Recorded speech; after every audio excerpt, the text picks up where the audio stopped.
বিসমিল্লাহির রহমানির রহিম। পরম করুণাময় ও অসীম দয়ালু আল্লাহর নামে শুরু। ومن أحسن قولا ممن دعا إلى الله وعمل صالحا وقال إنني من المسلمين।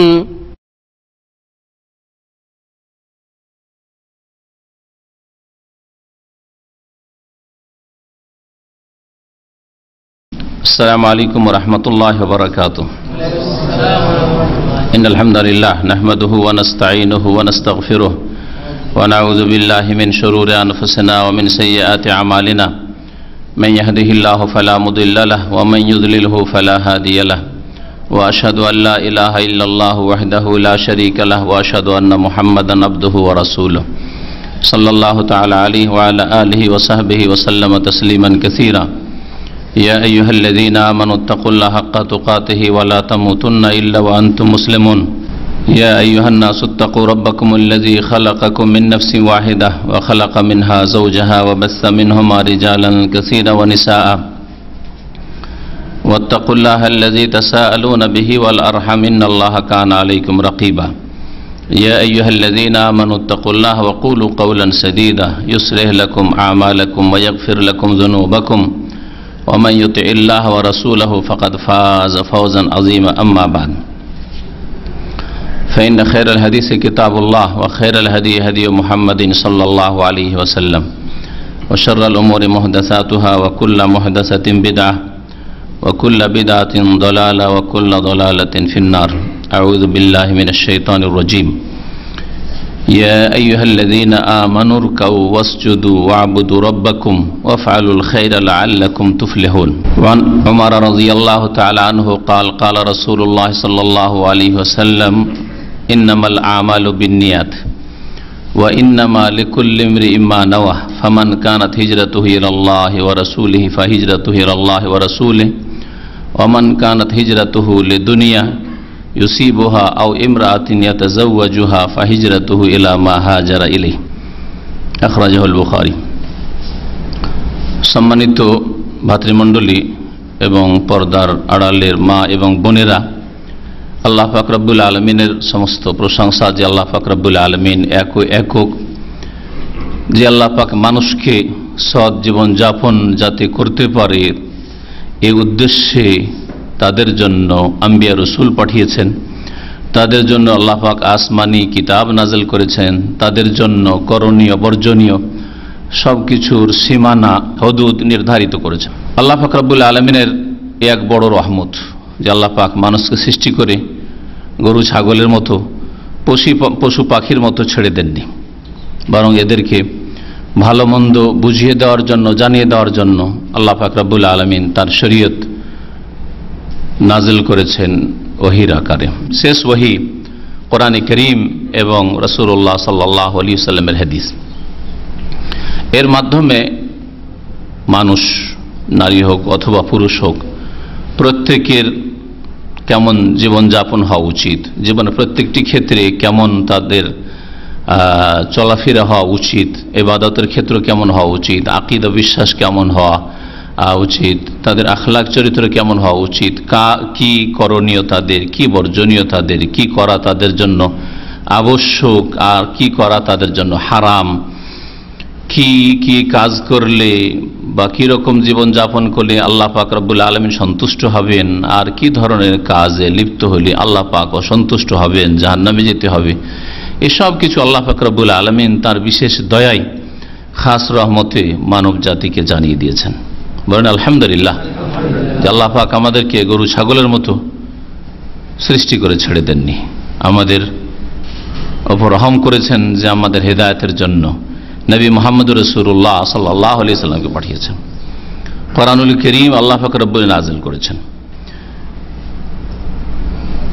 এইভাবে আল্লাহ পাক রব্বুল আলামিন পুরুষ হোক অথবা নারী হোক, প্রতিদিন যখন মানুষের সকাল হয় এই দিনে এবং তারপরে রাত আসে, যতক্ষণ রাতে জেগে থাকবে কেমন জীবনযাপন করবে তার ব্যক্তি জীবন কেমন হবে, পারিবারিক জীবন কেমন হবে, তার আখলাক চরিত্র কেমন হবে, তার আয় উপার্জন কেমন হবে, কোনটা করণীয় কোনটা বর্জনীয়, কোন ব্যবসা জায়েজ কোন ব্যবসা জায়েজ নয়, কোন রিজিকটা হালাল কোন রিজিকটা হারাম, এই সমস্ত কিছু আল্লাহ পাক রব্বুল আলামিন মানুষকে জানিয়ে দিয়েছেন।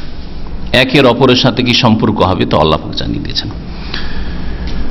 আল্লাহ পাক মানুষকে অন্ধকারে রাখেননি, আলো নূর নাজিল করেছেন এবং এই নূর থেকে আলো থেকে যারা উপকৃত হয়েছে তারা ভাগ্যবান।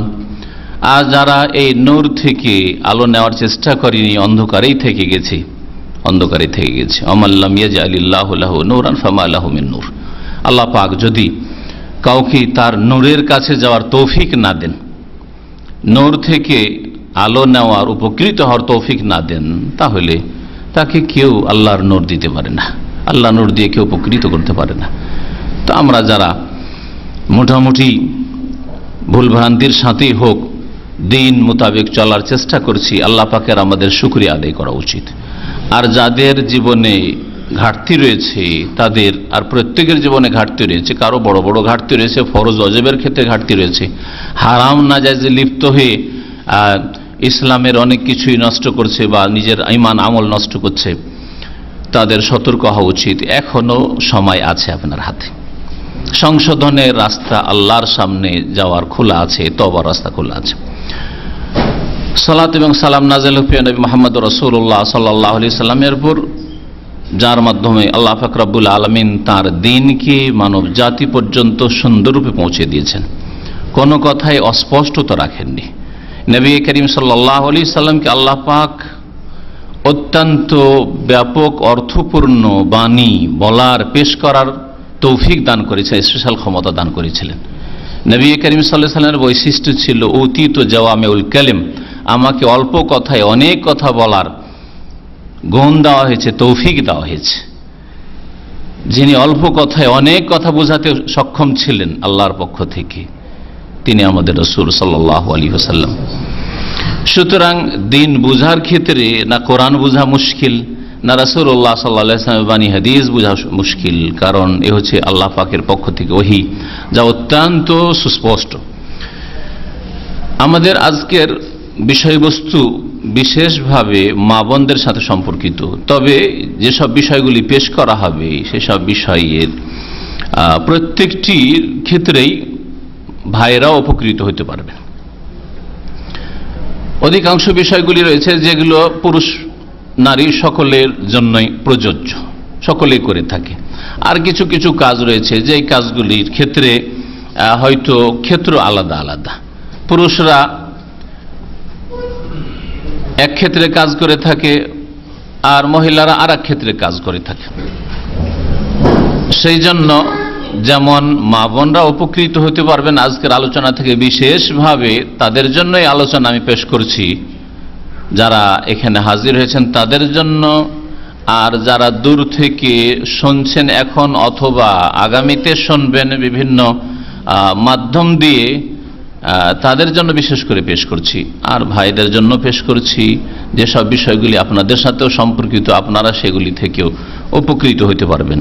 আল্লাহ পাক রব্বুল আলামিন সূরা হজের আয়াত নম্বর ৭৭ ইরশাদ করছেন, পুরুষ মহিলা সকলকে সম্বোধন করে, ইয়া আইয়ুহাল্লাযীনা আমানু, হে মুমিন সকল, মুমিন নর মুমিন নারী, পুরুষ মহিলা সকলকে আল্লাহ পাক সম্বোধন করে বলছেন যে হে ঈমানদার মানুষরা, ইরকাউ, তোমরা রুকু করো, আল্লাহর সামনে ঝুঁকো। রুকু করা মানে ঝুঁকা, ঝুঁকবে না একমাত্র আল্লাহর সামনে, মানুষের সামনে মানুষ ঝুঁকবে না। মানুষ মানুষের গোলাম নয়, মানুষ রবের গোলাম, সৃষ্টিকর্তার গোলাম। সুতরাং কোনো মানুষ কোনোভাবেই মানুষের সামনে ঝুঁকবে না, না সালাম মুসাফা করতে গিয়ে ঝুঁকবে, না আদব কায়দা পেশ করতে গিয়ে ঝুঁকবে, শ্রদ্ধা সম্মান প্রদর্শন করতে গিয়ে কদম বসি আর পায়ে ধুলা নেওয়ার নামে ঝুঁকবে না, ঝুঁকবে না, আল্লাহ ছাড়া অন্যের সামনে ঝুঁকবে না। রুকাউ, আল্লাহ পাকের জন্য রুকু করতে হয়, রুকু হচ্ছে ইবাদত। সুতরাং ইবাদত আল্লাহর জন্য খাস, আল্লাহ তা'বুদু ইল্লা ইয়াহু, একমাত্র তার ইবাদত করবে, ইবাদত আর কারো করবে না। সুতরাং রুকু একমাত্র তার সামনে করবে, আর কারো সামনে ঝুঁকবে না, রুকু করবে না।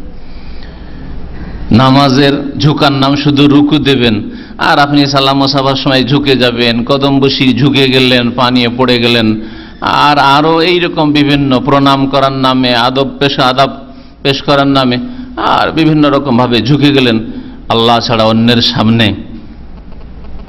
চলে এসছে বস, সুতরাং একেবারে এমন ভাবে দাঁড়িয়ে গেলেন যে যতক্ষণ বসতে না বলছেন ততক্ষণ বসা নিষিদ্ধ।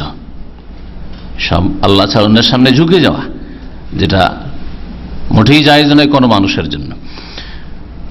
রুকু করো তোমরা, আল্লাহ পাক বলছেন, ওয়াসজুদু, এবং সেজদা করো। সেজদা আল্লাহর জন্য খাস, যেমন রুকু আল্লাহর জন্য খাস। রুকুর চাইতে বেশি ঝুঁকে যায় মানুষ, লুটিয়ে পড়ে সেজদায়। এই জন্য সবচাইতে বেশি নিকটবর্তী হয়ে যায় বান্দা মানুষ রব্বুল আলামিনের যখন সেজদায় পড়ে। নবী মুহাম্মদ রাসূলুল্লাহ সাল্লাল্লাহু আলাইহি ওয়াসাল্লামের সহিহ বুখারীতে হাদিস রয়েছে, আকরাবু মা ইয়াকুনুল আবদু মির রাব্বিহি ওয়া হুয়া সাজিদ। সবচাইতে নিকটবর্তী বান্দা হয় তার রবের যখন সেজদায় অবনত হয়ে যায়, সেজদায় লুটিয়ে পড়ে। ফাজতাহিদু ফিদ দুআ, সুতরাং সেজদায় পড়ে পড়ে তোমরা বেশি বেশি দোয়ায় মেহনত করিও, কারণ সবচাইতে নিকটবর্তী এখন আল্লাহর, তুমি সবচাইতে কাছে চলে গেছো আল্লাহর, সুতরাং খুব বেশি বেশি মেহনত করো দোয়ায়। ফাকামিনুন আইয়ুস্তাজাবা লাকুম, আশা করা যায় যে তোমাদের দোয়া এই অবস্থায় কবুল হবে। সেজদায় দোয়া করতে বলা হয়েছে।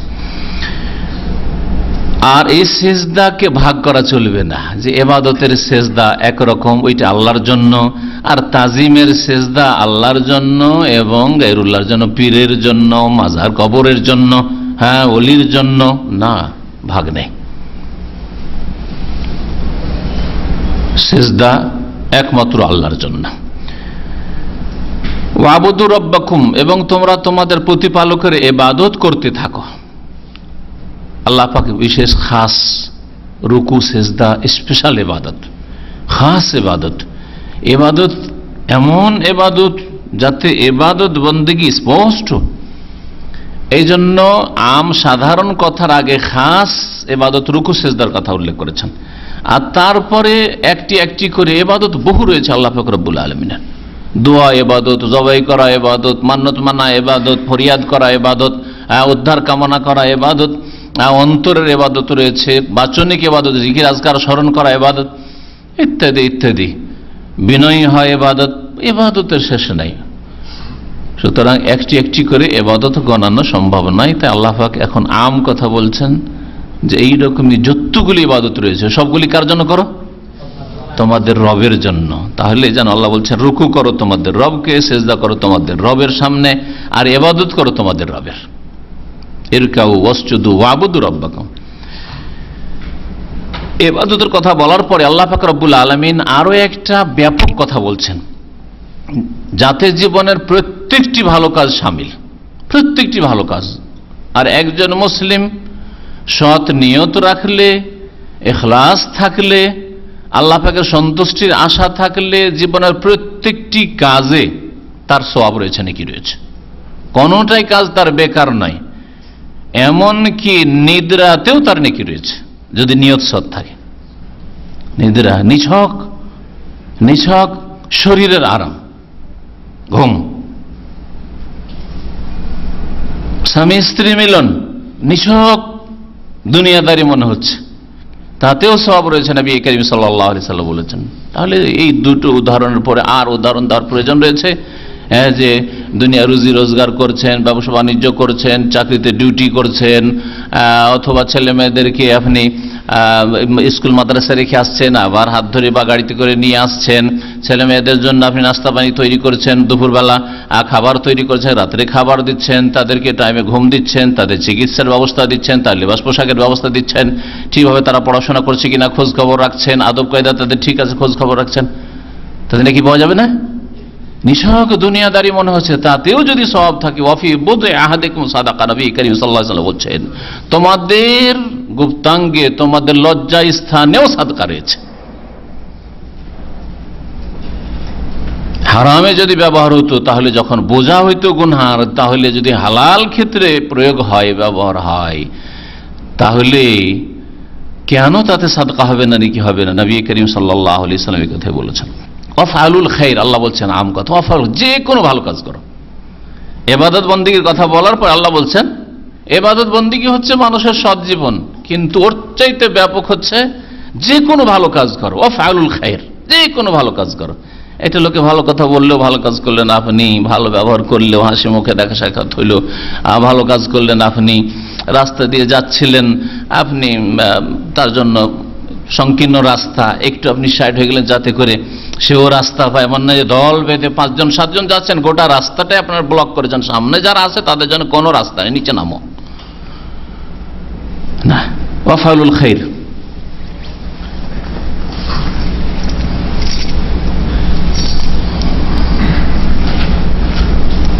আল্লাহ পাক রব্বুল আলামিন বলছেন ওয়াফআলুল খায়র, তোমরা যে কোনো ভালো কাজ করো। আল খায়র সমস্ত ভালো কাজ করো, যেমন আলহামদ মানে সমস্ত প্রশংসা, আল খায়র সমস্ত ভালো কাজ করো। ভালো কাজ তাহলে কি? যাতে আল্লাহ পাক রাজি হয়ে যান, আল্লাহ পাক যাতে রাজি হয়ে যান।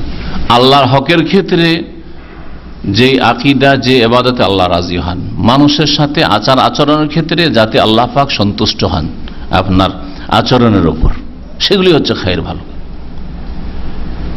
যার দ্বারা কোনো কারো ক্ষতি হয় না। ওয়াফআলুল খায়র, আল্লাহ বলছেন ভালো কাজ করো, সবগুলি ভালো কাজ অংশ নেওয়ার চেষ্টা করো। লাআল্লাকুম তুফলিহুন, তাহলে তোমরা সার্বিক কল্যাণ লাভ করবে। তাহলে আল্লাহ পাকের যদি ইবাদত করেন, রুকু সেজদা করেন, আর সালাতের মধ্যে রুকু সেজদা গুরুত্বপূর্ণ রুকুন, তাহলে 5 ওয়াক্ত সালাত আদায় করেন, আল্লাহ পাকের ইবাদত বন্দেগী করেন, শিরক মুক্ত জীবনযাপন করেন, সমস্ত ভালো কাজে যতটা আপনার পক্ষে সম্ভব অংশ নেওয়ার চেষ্টা করেন। মন্দ কাজ থেকে বেঁচে থাকা, নিজেকে বাঁচিয়ে রাখাই হচ্ছে ভালো কাজে অংশ নেওয়া।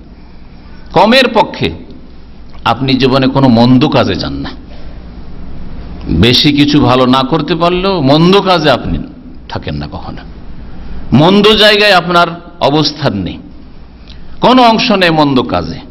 তাহলে লাআল্লাকুম তুফলিহুন, আশা করা যায় যে তোমরা সার্বিক কল্যাণ লাভ করবে।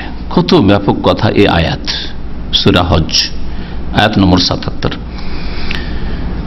মানুষের সাথে ভালো ব্যবহারের ক্ষেত্রে বা মানুষের উপকারের ক্ষেত্রে, মানুষের সেবা খেদমতের ক্ষেত্রে, স্ত্রী স্বামীর সেবার ক্ষেত্রে, ছেলে মেয়েদের লালন পালনের ক্ষেত্রে, মা বোনেরা বাড়ির কাজ, সংসারের কাজ করার ক্ষেত্রে এই ধ্যান ধারণা না নিয়ে যে আমি যদি এই কাজগুলি না করি তো আমার শ্বশুর শাশুড়ি অসন্তুষ্ট হবে, আমি যদি এই কাজগুলি না করি তাহলে আমার স্বামী অসন্তুষ্ট হবে, এই কাজগুলি আমি যখন এসেছি অপরের বাড়িতে, বাবার বাড়ি ছেড়ে, তা আমাকে করতেই হবে নিরুপায়, যেন আমি বাধ্য এখানে এগুলি করতে, এই ধারণা বাদ দিতে হবে। এই ধারণাগুলি বাদ দিতেন। আপনি এই সমস্ত ধারণা থেকে মুক্ত হয়ে কারো চাপে, কারো আদেশে, কাউকে রাজি করার জন্য, কারো অসন্তুষ্টি থেকে বাঁচার জন্য, কারো অনিষ্ট থেকে বাঁচার জন্য, কারো রাগ গোসা থেকে বাঁচার জন্য, ওই সব থেকে মুক্ত হয়ে যান। আপনি সমস্ত কাজগুলি কি জন্য করছেন? একজন মা, একজন বোন, আল্লাহকে রাজি করার জন্য, আল্লাহর কাছে নেকির আশায়, সওয়াবের আশায়। প্রত্যেকটি কাজে আমার আল্লাহর কাছে আশা আছে যে আল্লাহ নেকি দেবেন আমাকে, আল্লাহ আমাকে পুরস্কৃত করবেন, এই হবে উদ্দেশ্য। তাহলে দেখবেন জীবনের প্রত্যেকটি কাজে সওয়াব রয়েছে, জীবনের প্রত্যেকটি ক্ষেত্রে কামিয়াব। লাআল্লাকুম তুফলিহুন, ভালো কাজ করলে আর অন্তরে নিষ্ঠা ছিল, ইখলাস ছিল যে আমি স্বামীর অসন্তুষ্টির কথা চিন্তা করে নাই, স্বামীকে খুশি করার জন্য যদি করি তাহলে যতক্ষণ স্বামী সামনে আছে ততক্ষণ, তারপর অবহেলা করবো, তারপর নাকে তেল দিয়ে ঘুমিয়ে থাকবো। স্বামী 2 বছরের জন্য বিদেশে গেছে, নাকে তেল দিয়ে ঘুমিয়ে থেকে তার ছেলে মেয়েগুলিকে অবহেলায় ছেড়ে দেবো। হ্যাঁ, স্বামী এখন ডিউটি চলে গেছে, আমি দুপুর জোহর পর্যন্ত ঘুমাইতে থাকবো, ছেলে খেলো না খেলো 18 ঘন্টা হয়ে যাচ্ছে, রাত 10টায় শুয়েছে আর জোহর পর্যন্ত ঘুমিয়ে থাকবে। তাহলে কিন্তু যদি না দায়িত্ব জ্ঞান থাকে, আল্লাহ পাকের কাছে জবাবদেহি করতে হবে, এক চিন্তা। 2 নম্বর কথা, আল্লাহ পাককে রাজি করতে হবে। ওয়াফআলুল খায়র, ভালো কাজ আমাকে করতে হবে। তাহলে বিবেক বাধা দেবে, অন্যায় কাজ করব। একটা ছেলে রাত 10টায় শুয়েছে আর ফজর এর সময় কিছু খেতে দিলাম না, সকাল 8টা 9টা হয়ে যাচ্ছে, কিছু খেতে দেবো না, আমার লম্বা টানে ঘুম দিব, যে জোহরে উঠলেই চলে, স্বামী আসবে 1টার সময়, তার আগে 11টা উঠে রান্না করে দিলেই হইল না। এই হচ্ছে আল্লাহ পাকের সন্তুষ্টির জন্য করা, আল্লাহ পাকের রেজামন্দির জন্য করা। এই একটা উদাহরণ দিলাম, কারণ আলোচনা হচ্ছে মা বোনদের সম্পর্কে, আবার জীবনের প্রত্যেকটি ক্ষেত্রে নিতে পারেন। এই মর্মে সূরা দাহর আয়াত নম্বর 9 আল্লাহ পাক ইরশাদ করেছেন, ইন্নামা নুতইমুকুম লিওয়াজহিল্লাহ। একজন মুমিন, নারী হোক আর পুরুষ হোক, একজন ভালো মানুষ, একজন দিনদার মা বোন বলবে, ইন্নামা নুতইমুকুম লিওয়াজহিল্লাহ, তোমাদেরকে যে খাদ্যের ব্যবস্থা দিচ্ছি, হে স্বামী তোমার জন্য খাবার ব্যবস্থা করছি, হে শ্বশুর শাশুড়ি আপনাদের জন্য খাবার ব্যবস্থা করছি, হে ছেলেমেয়েরা তোমাদেরকে যে খেতে দিচ্ছি, পানীয় দিচ্ছি, তোমাদের সেবা যত্ন করছি, তোমাদের পরিচর্যা করছি, কিসের জন্য? লিওয়াজহিল্লাহ, আল্লাহ পাকের সন্তুষ্টির জন্য, আল্লাহ পাককে রাজি করার জন্য, আল্লাহর জন্য করছি। কারো ভয় করি না, কারো চাপে করি না, তোমার সাথে আমার মায়া আছে বলে করি না, এটাকে আমি ফরজ দায়িত্ব মনে করি যে আমি ফরজ আদায় করি। আমার ফরজ নামাজ যেমন, তেমন আমার ছেলে মেয়েগুলি পরিচর্যা করা আমার ফরজ। এটা আমার যেমন নামাজ পড়া ফরজ কাজ, তেমন স্বামী বাইরে থেকে কাজকর্ম করে হালাল রিজিক নিতে গেছে, আসবে আর এসে বাড়িতে খাবার পাবে না, স্বামী ডিউটি যাবে আর সকালে নাস্তা পাবে না, আর অফিসে গিয়ে অফিস টাইমে বাইরে থেকেও নাস্তা নিয়ে এসে আধা ঘন্টা নাস্তা করবে, তাতে টাইম নষ্ট করবে, খেয়ানত করবে মালিকের। না, আমি খাবার ব্যবস্থা দেবো, বাসা থেকে নাস্তা করে যাবে, আমার স্বামী ডিউটিতে যাবে, সন্তুষ্ট হয়ে যাবে আমার ওপর, আমার স্বামী সন্তুষ্ট হবে, আল্লাহ পাক সন্তুষ্ট হবেন। ইন্নামা নুতইমুকুম লিওয়াজহিল্লাহ, নিঃসন্দেহে আমি আপনাদেরকে খেতে দিয়ে আপনাদের খেদমত করে থাকি লিওয়াজহিল্লাহ, আল্লাহর সন্তুষ্টির জন্য, আল্লাহ পাকের রেজামন্দির জন্য, আল্লাহ পাকের সাক্ষাৎ পাবো, দর্শন পাবো, আল্লাহ পাকের চেহারা দেখতে পাবো কিয়ামতের দিনে, হাসরের মাঠে বা জান্নাতে। এই আশায় আল্লাহ পাকের সবচেয়ে বড় নিয়ামত হবে জান্নাতীদের জন্য, জান্নাতে গিয়ে আল্লাহ পাকের সাক্ষাৎ, আল্লাহ পাকের দর্শন।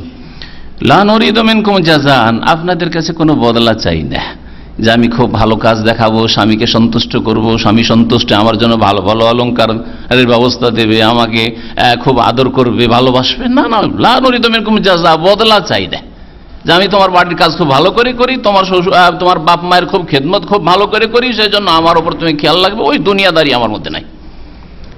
ওয়ালা শুকুর, এমনকি তোমার থ্যাঙ্কসও চাই না, শুকরিয়াও চাই না, যে শুকরিয়া আদায় করবে, কখন এসে বলবে যে তুমি খুব ভালো মানুষ গো, খুব ভালো স্ত্রী পেয়েছি। তোমাকে কখনো কাজের জন্য বলতে হয় না, ছেলে মেয়েদের লালন পালন যত্নের জন্য কখনো বলতে হয় না তোমাদেরকে, না ওই শুকরিয়াও পর্যন্ত চাই না। মানুষের মনে কমপক্ষে এতটুকু আছে যে শুকরিয়া চাই। এই দুটি আয়াতের পরে নবী করিম সাল্লাল্লাহু আলাইহি সাল্লামের খুব প্রসিদ্ধ হাদিস, আমিরুল মুমিনিন দ্বিতীয় খলিফা ওমর ইবনে খাত্তাব রাদিয়াল্লাহু তাআলা আনহুর বর্ণিত হাদিস, তিনি বলছেন, সামিআতু রাসূলুল্লাহ সাল্লাল্লাহু আলাইহি ওয়াসাল্লাম ইয়াকুল, আমি রাসূলুল্লাহ সাল্লাল্লাহু আলাইহি ওয়াসাল্লামকে বলতে শুনেছি। এবং ওমর রাদিয়াল্লাহু তাআলা এটা খুতবায় তার বক্তব্যে বলেছিলেন, ইন্নামাল আমালু বিন্নিয়াহ, নিঃসন্দেহে সমস্ত কাজ কর্ম নির্ভরশীল মানুষের নিয়তের উপর, মানুষের অন্তরে আছে কি এর উপর নির্ভরশীল। আমল নির্ভর করে, আমলের প্রতিদান বদলা নির্ভর করে মানুষের নিয়তের উপর। নিয়ত মানে অন্তরের সংকল্প, ইচ্ছা। আপনি স্ত্রী স্বামীর খেদমত করছেন কি নিয়তে, এর উপর নির্ভরশীল এর বদলা দুনিয়া আখিরাতে। আপনি ছেলে মেয়েদের মা, ছেলে মেয়েদের পরিচর্যা করছেন, সেবা যত্ন করছেন, তাদের খাবার দাবার দিচ্ছেন, তাদের ঘুমের খেয়াল রাখছেন, পড়াশোনার খেয়াল রাখছেন, কি উদ্দেশ্যে, নিয়তটা কি আপনার, এর উপর আপনার এই কাজকর্মগুলি আমলগুলি নির্ভরশীল। ইন্নামাল আমালু বিন্নিয়াহ, জীবনে প্রত্যেকটি ক্ষেত্রে ইন্নামাল আমালু বিন্নিয়াহ মানে শুধু নামাজে নাই, হ্যাঁ যে নামাজের নামাই তো পড়তে হবে, আর নিয়ত মানে নিয়ত হচ্ছে অন্তরের কাজ। বেকুপের মতো মুখে কেন নিয়ে আসবেন ওইটাকে?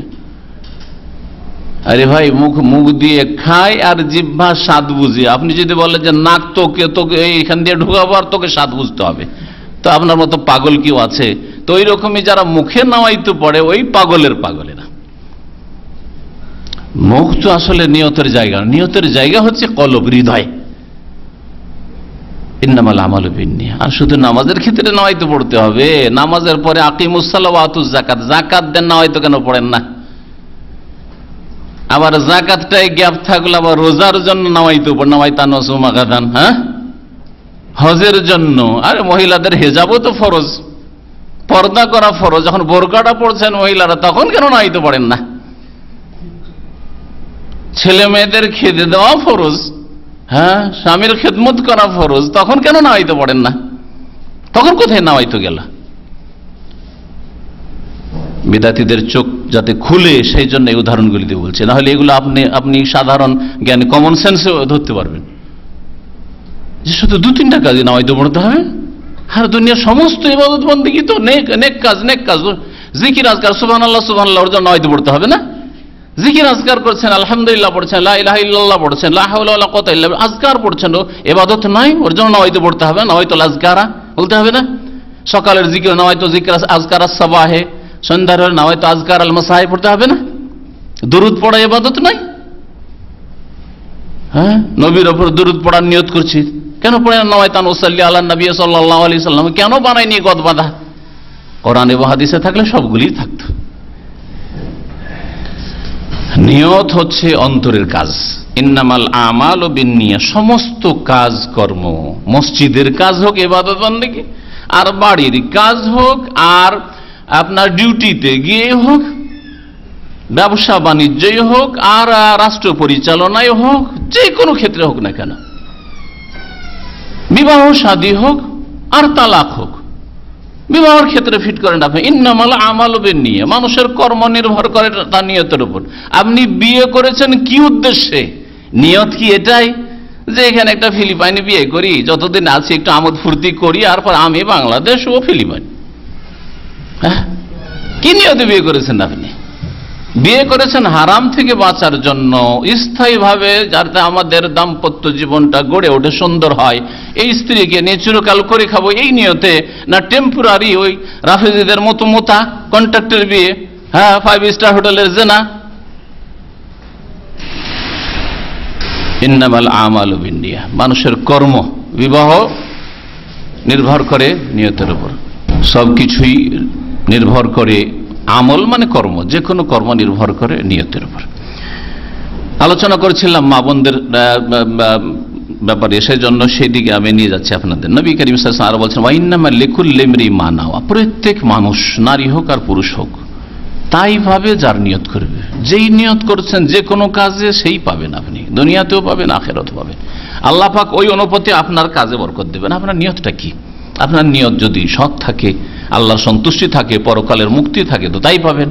আর যদি আপনার দুনিয়ার খ্যাতি লাভ করা থাকে, দুনিয়ার কোনো স্বার্থ থাকে, আর দুনিয়ায় যদি পরিচিতি থাকে, ইত্যাদি ইত্যাদি, দুনিয়ার মেলা গরজ হইতে পারে, স্বামীর বাড়ি আমি একটু সুখে থাকবো, স্বামীর নজরে, শ্বশুর শাশুড়ির নজরে সুখে থাকবো, সেই জন্য ইত্যাদি ইত্যাদি, তাহলে তাই পাবেন আপনি। ইন্নামাল আমালু বিন্নিয়াত। ফামান কানাত হিজরাতুহু ইলাল্লাহি ওয়া রাসূলিহি, সুতরাং কেউ যদি আল্লাহ এবং আল্লাহর সন্তুষ্টির জন্য এবং রাসূলের উদ্দেশ্যে, রাসূলের আনুগত্য করব, রাসূলকে মেনে চলবো, ইসলামী জীবন যাপন করব, এই উদ্দেশ্যে দেশ ত্যাগ করছি, এক দেশ ত্যাগ করে আর এক দেশে যাচ্ছি, এই উদ্দেশ্য যদি থাকে, তাহলে ফাহিজরাতুহু ইলাল্লাহি ওয়া রাসূলিহি, তার হিজরত আল্লাহর জন্যই হলো, রাসূলের জন্য হলো, তাহলে সে আল্লাহ পাকের সন্তুষ্টি পাবে, রাসূলুল্লাহ সাল্লাল্লাহু আলাইহি ওয়াসাল্লামের অনুসারী হইতে পারবে। প্রতিফল বদলাই নেকি তারই পাবে। ওমান কানাত হিজরাতুহু ইলা দুনিয়া, কেউ যদি দুনিয়ার উদ্দেশ্যে হিজরত করে, না আরব দেশগুলিতে চাকরি করে বেশি স্যালারি পাওয়া যায় না, আর বাংলাদেশে গেলে তো কষ্টের জীবন, আর সবচাইতে ভালো পশ্চিমা দেশে গেলে ডলার পাউন্ডসে ইনকাম হবে, একটা ডলার মানে এত টাকা, একটা পাউন্ড মানে এত টাকা, আর তারপরে সেখানে সুখের জীবন। এই উদ্দেশ্যে গিয়েছো তাহলে সেটাই পাবে।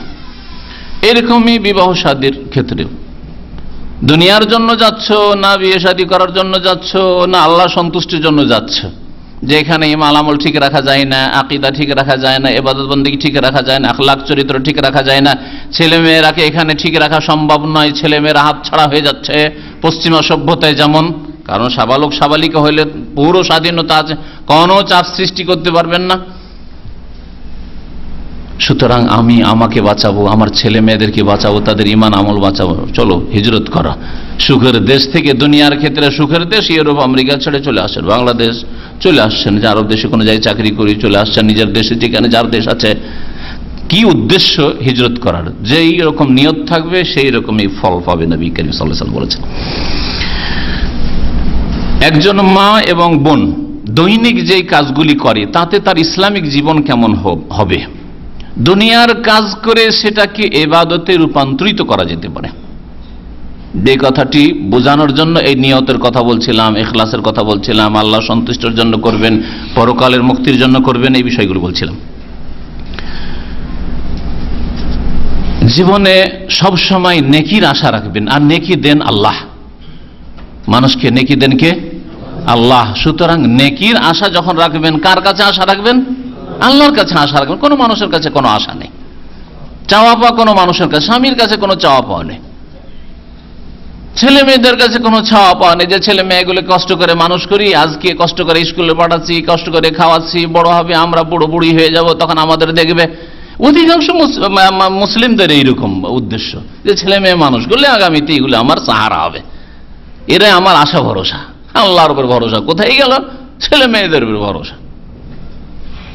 না, কখনো না, এরকম করবেন না। ইন্নামাল আমালু বিন্নিয়াত, যেমন আপনার কর্ম তেমন আপনার না, যেমন আপনার নিয়ত হবে তেমন আপনার কর্ম হবে। আপনার নিয়ত ছিল যে ছেলে মেয়েগুলো যেন দেখে, ওইটুকু পাবেন, আখেরাতে কিছু পাবেন না। সুতরাং সব সময় নেকির আশা রাখবেন, আল্লাহ পাকের সন্তুষ্টির আশা রাখবেন, পরকালের মুক্তির আশা রাখবেন জীবনের প্রত্যেকটি ক্ষেত্রে। ইমাম ইবনুল কাইয়িম রাহমাতুল্লাহ আলাইহি অত্যন্ত সুন্দর কথাই মর্মে বলেছেন। তিনি বলছেন যে আহলুল ইয়াকাযাতে আদাতুহুম ইবাদাত ওয়া আহলুল গাফলাতে ইবাদাতুহুম আদাত। বলছেন যারা সজাগ মানুষ, সজাগ সাধারণ ভাষা বলছেন, সজাগ মানুষ, আপনি সজাগ একজন মানুষ, যে কোনো কাজ করেন, যে কত কথা বলেন সজাগ হয়ে, যে কথাটা বলছি এর পরিণতি কি হবে, যে কাজটা করছি এর পরিণতি কি হবে, এটা ভালো হবে না মন্দ হবে, আমি যেখানে পা রাখছি এই পা রেখে আমি এখান থেকে ভালো পাবো না মন্দ পাবো, ভালো হবে না আবার মন্দ হবে, এর ফলাফল কি হইতে পারে। প্রত্যেকটি ক্ষেত্রে একজন মানুষ যেটাকে দূরদর্শী বলে, হ্যাঁ দূরদর্শী হইতে হবে। দূরদর্শী মানুষ যারা সজাগ, এদের দৈনন্দিন যেগুলি অভ্যাসগত বিষয়, দুনিয়ার নিছক দুনিয়ার বিষয়, আদাতহম ইবাদত, সেগুলি তাদের ইবাদতে পরিণত হইতে পারে। আর আহলুল গাফলা, যারা গাফিল, গাফিল পরিণতি সম্পর্কে কিছুই বুঝে না, দূরদর্শিতা মোটেই নেই। যারা গাফিল লোক, ইবাদত আদাত, তারা ইবাদত বন্দেগী করলেও সেটা অভ্যাসে পরিণত হয়, সেটা ইবাদত হিসাবে আল্লাহর কাছে গণ্য হয় না। কেমন করে? যারা গতানুগতিক নামাজ পড়ে, বাপ নামাজ পড়ে, মা নামাজ পড়ে, সুতরাং আমরা তাদের ছেলে মেয়ে নামাজ পড়তে হবে। মুদির নামাজি, বস নামাজি, আর ওরাই নামাজ পড়াই, সুতরাং ওয়ার্কার সবগুলি আছে হাজির নামাজ। এদের এবাদত না আদাত, অভ্যাস। নামাজ পড়ে একটা কোম্পানিতে, ভালো কোম্পানি, একটা ধার্মিক কোম্পানিতে চাকরি করে নামাজ পড়ে একটা অভ্যাস হয়ে গেছে।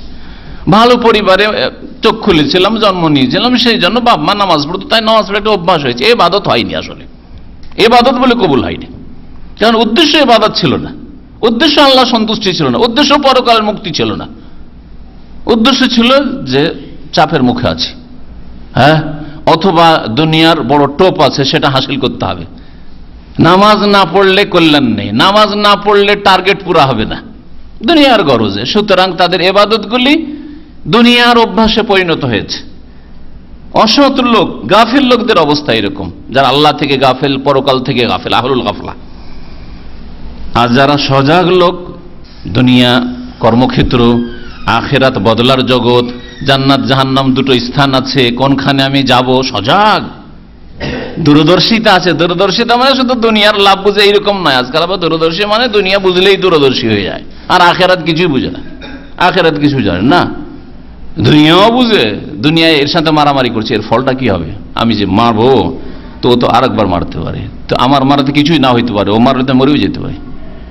তারপরে মারামারির পরে হবে এটাকে কেস হবে, যেতে হবে কোথায়, জেল, এক্সিট ইত্যাদি, খুনের কেসে পরিণত হইতে পারে এই ঘুষাঘুষি করাটাই দূরদর্শী। দুনিয়ার দূরদর্শিতা অনেকেই বুঝেন, কিন্তু এইরকম লোকের অনেকে আখেরাতের দূরদর্শিতা তাদের নেই।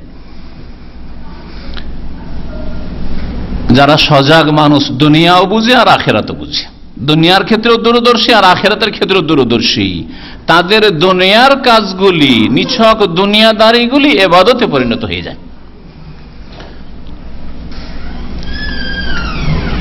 এরপরে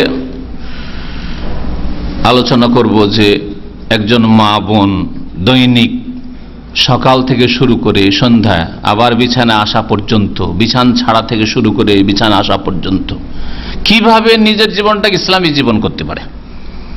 প্রথম যে বিষয়টি বলবো সেটা হচ্ছে ফজরের আগের সময়। ফজরের আগে থেকে শুরু করি, কারণ তখনই আপনার ঘুম ভাঙছে। যখনই ঘুম ভাঙছে তখন আপনি ঘুম ভাঙলে যে নবী করিম সাল্লাল্লাহু আলাইহি ওয়াসাল্লামের সুন্নতি দোয়া রয়েছে সেই দোয়া পড়েন, আল্লাহ পাকে শুকরিয়া আদায় করেন যে আল্লাহ পাক আবার আত্মাটা ফিরিয়ে দিয়েছেন। ইচ্ছা করে আল্লাহ পাক আমাকে নিয়ে নিতে পারে, এরকম আজকে রাত্রে বহু লোক গিয়েছে, শুয়েছিল, শুয়েই গেছে চিরকালের জন্য, আমাকে আল্লাহ পাক আবার দিয়েছেন। আলহামদুলিল্লাহিল্লাযী আহইয়ানা বাদা মা আমাতানা ওয়া ইলাইহিন নুশুর। এই ঘুমের নিদ্রার মওতের পরে আল্লাহ পাক আবার প্রাণ দান করেছেন, সে আল্লাহর অশেষ প্রশংসা, আলহামদুলিল্লাহ। ওয়া ইলাইহিন নুশুর, কিন্তু তার কাছে একদিন ফিরে যেতে হবে, আজকে না গেলেও একদিন তার কাছে যেতেই হবে। এই চেতনা নিয়ে পড়বেন, অর্থ বুঝে পড়বেন, তাহলে তার একটা প্রভাব পড়বে অন্তরের উপর, আমলের উপর, জীবনের উপর। তারপরে উঠে আপনি উযু করে কিয়ামুল লাইল, তাহাজ্জুদ পড়েন।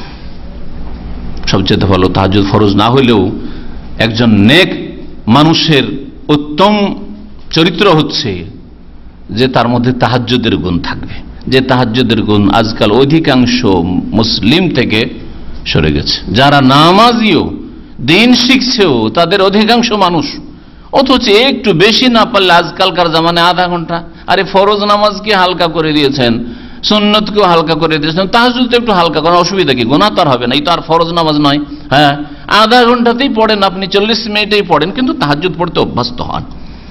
তাহাজ্জুদ পড়লে বড়ই ফায়দা রয়েছে। নবী করিম সাল্লাল্লাহু আলাইহি ওয়াসাল্লাম সহিহ বুখারীতে হাদিস রয়েছে, তাহাজ্জুদ সম্পর্কে কোরআনে কারীমে প্রশংসা রয়েছে। তাহাজ্জুদ যারা পড়ে তাদের প্রশংসা, রাতে জেগে আল্লাহর সামনে দোয়া করে, সেজদা করে, তাদের জন্য আল্লাহ পাক তাদের প্রশংসা কোরআনে কারীমে করেছেন। আমি সেই আয়াত হাদিস যদি পেশ করি তো ওখানে থেকে যাব, সেজন্য সেদিকে যাচ্ছি না। নবী করিম সাল্লাল্লাহু আলাইহি ওয়াসাল্লামের শালা, ওমরের ছেলে আব্দুল্লাহ বিন ওমর, হাফসার ভাই, তার সম্পর্কে রাসূলুল্লাহ সাল্লাল্লাহু আলাইহি ওয়াসাল্লাম বলেছেন, নেমার রাজুল আব্দুল্লাহ, আব্দুল্লাহ খুব ভালো ছেলে, খুব ভালো মানুষ। লাউ কানা ইউসাল্লি বিল লাইল, যদি রাতে তাহাজ্জুদটা পড়তো, রাতে তাহাজ্জুদ পড়তো, রাতের নামাজ পড়তো। আব্দুল্লাহ ইবনে ওমর বলছেন যে এই কথা শোনার পরে যখন আমার বোন শোনাল তোমার সম্পর্কে রাসূলুল্লাহ সাল্লাল্লাহু আলাইহি ওয়াসাল্লাম কথা বলছিলেন, সেই দিন থেকে কোনদিন আমি তাহাজ্জুদ ছাড়িনি, জীবনে তাহাজ্জুদ আর ছাড়িনি, ধরেছি তো ধরেছি। তাহাজ্জুদের নামাজ পড়লে ভালো মানুষ হওয়া যায়, সহিহ বুখারীর হাদিস। তাহাজ্জুদের সম্পর্কে আরেকটি হাদিস শোনায় তিরমিজিতে রয়েছে, হাদিসটি হাসান। আবু উমামা রাদিয়াল্লাহু তাআলা আনহু থেকে বর্ণিত, রাসূলুল্লাহ সাল্লাল্লাহু আলাইহি ওয়াসাল্লাম বলেছেন, আলাইকুম বিকিয়ামিল লাইল, তোমরা কিয়ামুল লাইল তাহাজ্জুদের নামাজ পড়ো। ফাইন্নাহু দাবুস সালিহিন ক্বাবলাকুম, তোমাদের উপরে যত নেক ওলি আউলিয়ারা ছিল তাদের উত্তম চরিত্র হচ্ছে তাহাজ্জুদ পড়া। তোমাদের পূর্বে মানে আগের উম্মতের নেক লোকেরা তাহাজ্জুদ পড়তেন, রাতের অন্ধকারে লুকিয়ে লুকিয়ে আল্লাহর সাথে কথা বলতেন, তুমিও করো। ওয়া কুরবাতুন লাকুম ইলা রাব্বিকুম, সেটা হচ্ছে তোমাদের প্রতিপালকের সান্নিধ্য লাভের উপায়, নৈকট্যের উপায়। ওয়া মাগফিরাতুন লিস-সাইয়্যাত, আর গুনাহ খাতার মার্জনার উপায়। ওয়া মানহাতুন লিল ইসম, আর গুনাহ থেকে, পাপ থেকে বেঁচে থাকার উপায়। রাসূলুল্লাহ সাল্লাল্লাহু আলাইহি ওয়াসাল্লামের এই হাদিস। তাহাজ্জুদ নামাজ পড়ার সাথে সাথে চেষ্টা করেন যে স্বামীকে জাগাবেন। মা বোনেরা স্বামীকে জাগাবেন, ভাই ব্রাদার যদি বাবার বাড়ি থাকেন তাদেরকে জাগাবার চেষ্টা করবেন, ছেলে মেয়েদেরকে নিয়ে যদি ছেলে মেয়েরা বড় হয়েছে তাদেরকে জাগাবার চেষ্টা করবেন, তাদেরকে অভ্যাসটা করিয়ে দেন। তারা চিরদিন বলবে যে এটা আমার মা অভ্যাস করিয়েছে, এই নামাজ, এই তাহাজ্জুদের নামাজ আমাকে আমার মা ধরিয়েছে। স্বামী বলবে যে আমার স্ত্রীর কথায়, স্ত্রীর উপদেশে স্ত্রী বারবার করে জাগাইতো, তখন আমি তাহাজ্জুদ শুরু করেছি। এই সাদকা জারি আপনার থাকবে, এক ভাগ করে নেকি পেতে থাকবেন। তাহাজ্জুদের নামাজে লম্বা রুকু সিজদা করেন, লম্বা রুকু সিজদা করেন। বেতর শেষখানে পড়বেন, এটাই হচ্ছে উত্তম।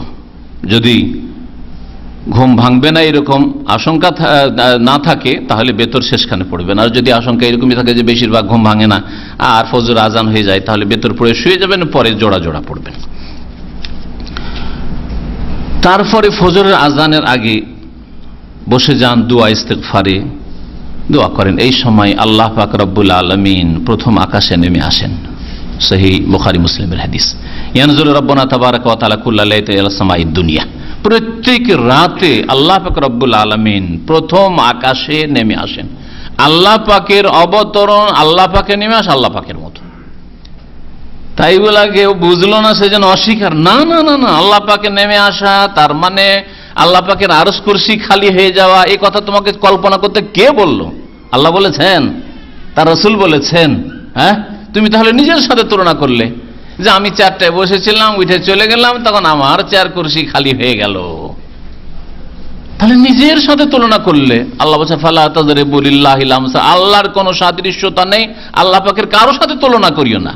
কিন্তু আল্লাহ পাকের নবী বলছেন যে আল্লাহ পাকে নেমে আসে না, বলবেন না নামে না, নবীর কথা অস্বীকার, একেবারে কুফরি রাস্তা যে আল্লাহর কথা রাসূলের কথাকে অস্বীকার করা। বুঝতে পারছি না সেজন্য অস্বীকার কেমন কথা হইল। হেনা ইয়াবকা সুলুসুল লাইল আখির, যখন শেষ তৃতীয় অংশ অবশিষ্ট থাকে রাতের, আর আল্লাহ পাক বারবার করে মুসলিমদেরকে, মুমিন বান্দাদেরকে ডাকেন, মাইয়াদুনি, কে দোয়া করবে করো, ফাস্তাজিব লাহু, দোয়া কবুল করবো, ওমাইয়াসআলুনি, কি আমার কাছে চাইবা চাও, ফাউতিয়া, আমি দেব, ওমাইয়াস্তাগফিরুনি, কি আমার কাছে ক্ষমা তলব করবে করো, ফাগফিরু লাহু, আমি গুনাহ মাফ করব। আল্লাহ পাক বারবার করে ডাকছেন, আর একবারও আল্লাহর কাছে চাওয়ার তৌফিক হলো না। আল্লাহ পাক যেন আমাদের সকলকে তৌফিক দান করেন। ফজরের আজান যখন হয়ে গেল, আজান হয়ে গেল, উজুতে থাকেন তো ভালো কথা, উজুতে না তাহলে উজুর ক্ষেত্রে বলে দিই, উজুর পরে যে দোয়া রয়েছে সেই দোয়া পড়ে তারও বড় ফজিলত রয়েছে, জান্নাতের দরজাগুলি খুলে দেওয়া হবে। আজানের জবাব অধিকাংশ মানুষ, পুরুষ হোক আর মহিলা হোক, আজকাল মুসলিম সমাজে আজানের জবাব দেন না। সৌদি আরবে চারিদিক থেকে আজানের আওয়াজ আসছে, এই দিক থেকে আসছে, ওই দিক থেকে আসছে, একটার তো জবাব দেন, একটা দিলেই যথেষ্ট। সৌদি আরবে থেকে যদি আজানের জবাব দেওয়া অভ্যাসটা না হয়, তো বাংলাদেশ আর ভারত থেকে কি দেবেন আপনি? অনেক সময় আজানই শুনতে পান না হয়তো। সুতরাং এখান থেকে একটা নেক ভালো অভ্যাস করেন। পানি আনতে বলেন আমার অফিস থেকে, আমার অফিসে।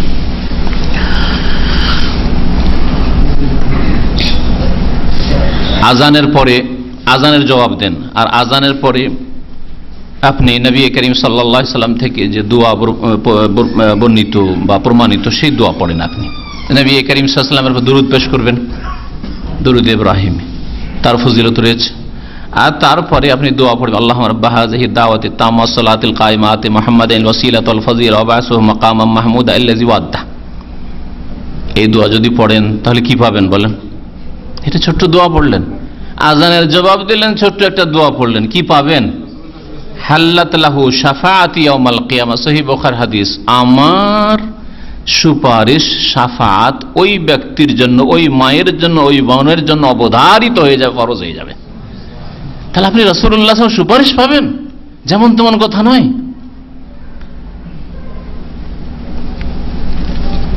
তারপরে আজান একামতের মাঝখানের এই সময়টা গাফিলতিতে না থেকে, ঘুমিয়ে না গিয়ে আপনি দোয়া করতে থাকেন। নবী করিম সাল্লাল্লাহু আলাইহি ওয়াসাল্লামের হাদিস রয়েছে, আদ-দুআ লা ইউরাদ্দু বাইনাল আযান ওয়াল ইকামা, আজান একামতের মাঝখানে দোয়া করলে সে আল্লাহ পাক খণ্ডন করেন না, দোয়া কবুল করেন। মুসনাদ আহমদ, তিরমিজি, আবু দাউদের হাদিস, হাদিসটি সহিহ।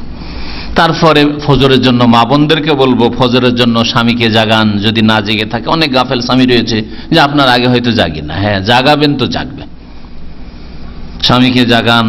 ছেলে মেয়েরা বড় রয়েছে, নামাজের বয়স হয়ে গেছে, তাহলে তাদেরকে জাগান। 7 বছর বয়স হয়ে গেছে জাগান, কারণ 7 বছর বয়সে নামাজের নির্দেশ দিতে বলা হয়েছে। আর 10 বছর হলে চাপ সৃষ্টি করে জবরদস্তি উঠান নামাজের জন্য ছেলে মেয়েদেরকে জাগাবেন আপনি। এবং এই যে জাগাচ্ছেন, স্বামীকে জাগাচ্ছেন, ছেলে মেয়েদেরকে নামাজের জন্য জাগাচ্ছেন, এটাকে মনে করবেন না যে এটা আপনার ডিউটি, যদি না জাগান তাহলে হয়তো আপনার স্বামী হয়তো অসন্তুষ্ট, আমাকে জাগাওনি কেন? না, নেকির আশায় আপনি জাগাবেন। আর ছেলে মেয়েদেরকে উপদেশ দেবেন মাঝে মাঝে, চাপ সৃষ্টি করে সব সময় নয়, খারাপ ভাষা দিয়ে নয়, বরং অনেক সময় উপদেশ কাজ করে, কিন্তু চাপ সৃষ্টি করলে বিদ্রোহী হয়ে যায় মানুষ।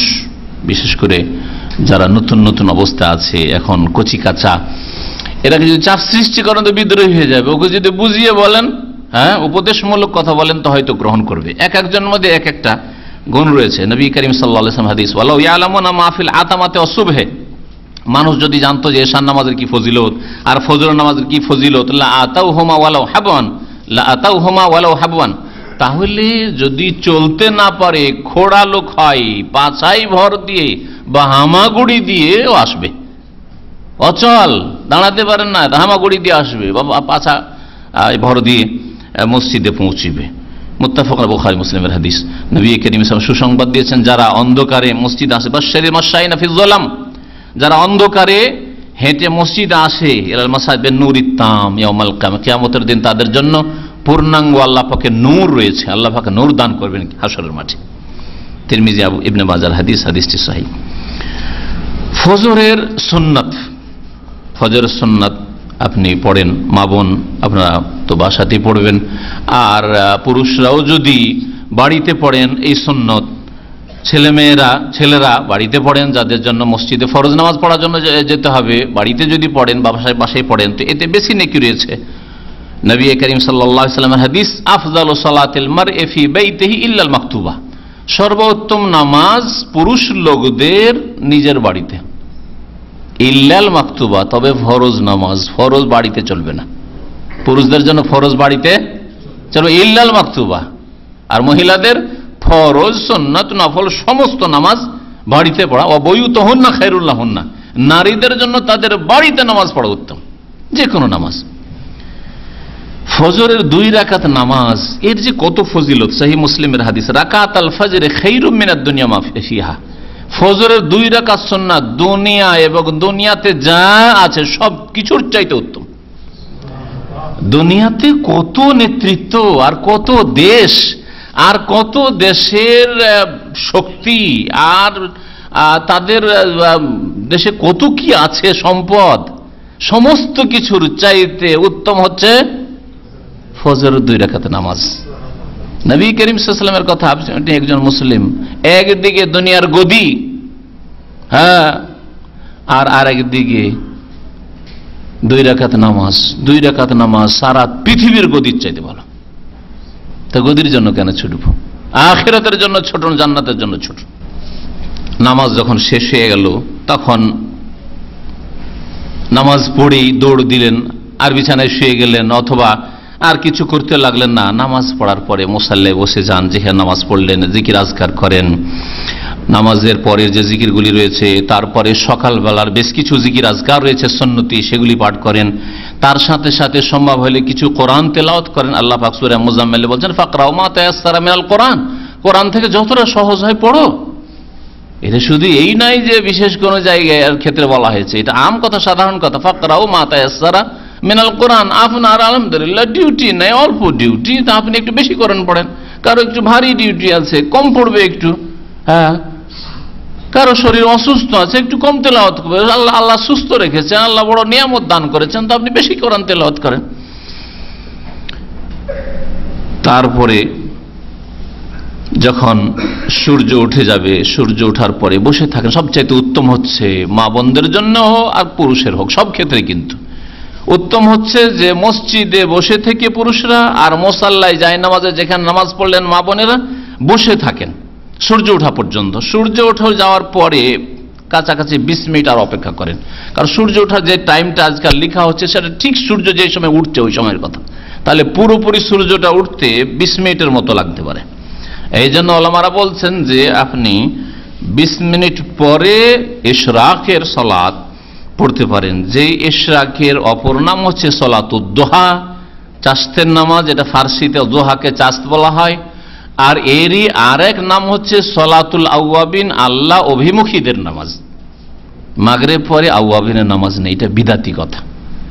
সকালবেলা পড়লে সকালবেলা সূর্য ওঠার পর থেকে শুরু করে মাথার উপর সূর্য আসার আগে পর্যন্ত পড়লে সেটা সলাতুল দোহা, সলাতুল ইশরাক, সেটাই হচ্ছে সলাতুল আওয়াবিন।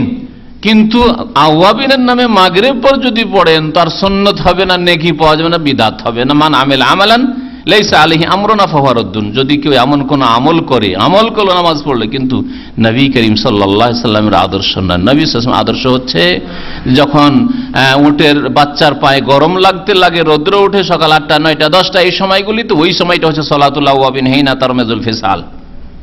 আর মাগরিব পরে আওয়াবিনের নামাজ পড়বেন, ফাহুয়া রাদ্দুন, প্রত্যাখ্যাত, আল্লাহ কবুল করবেন না। এই যে নামাজ পড়বেন, মা বোনদেরকে বিশেষ করে বলছি, কারণ তারা অনেকটাই ফ্রি থাকেন। হয়তো ফজরের নামাজ পড়ার পরে নবী করিম সাল্লাল্লাহু আলাইহি ওয়াসাল্লাম বসে যে ইজা সাল্লাল ফাজরা তারাব্বা ফি মাজলিসিহি, ফজর নামাজ পড়ে নবী করিম সাল্লাল্লাহু আলাইহি ওয়াসাল্লাম মুসাল্লায় বসে যে হাত্তা তাতুলু আশ-শামসু হাসানা, সুন্দর হয়ে সূর্য যখন উঠে যেত ততক্ষণ পর্যন্ত বসে থাকতেন। তারপরে ইশরাকে নামাজ পড়তেন।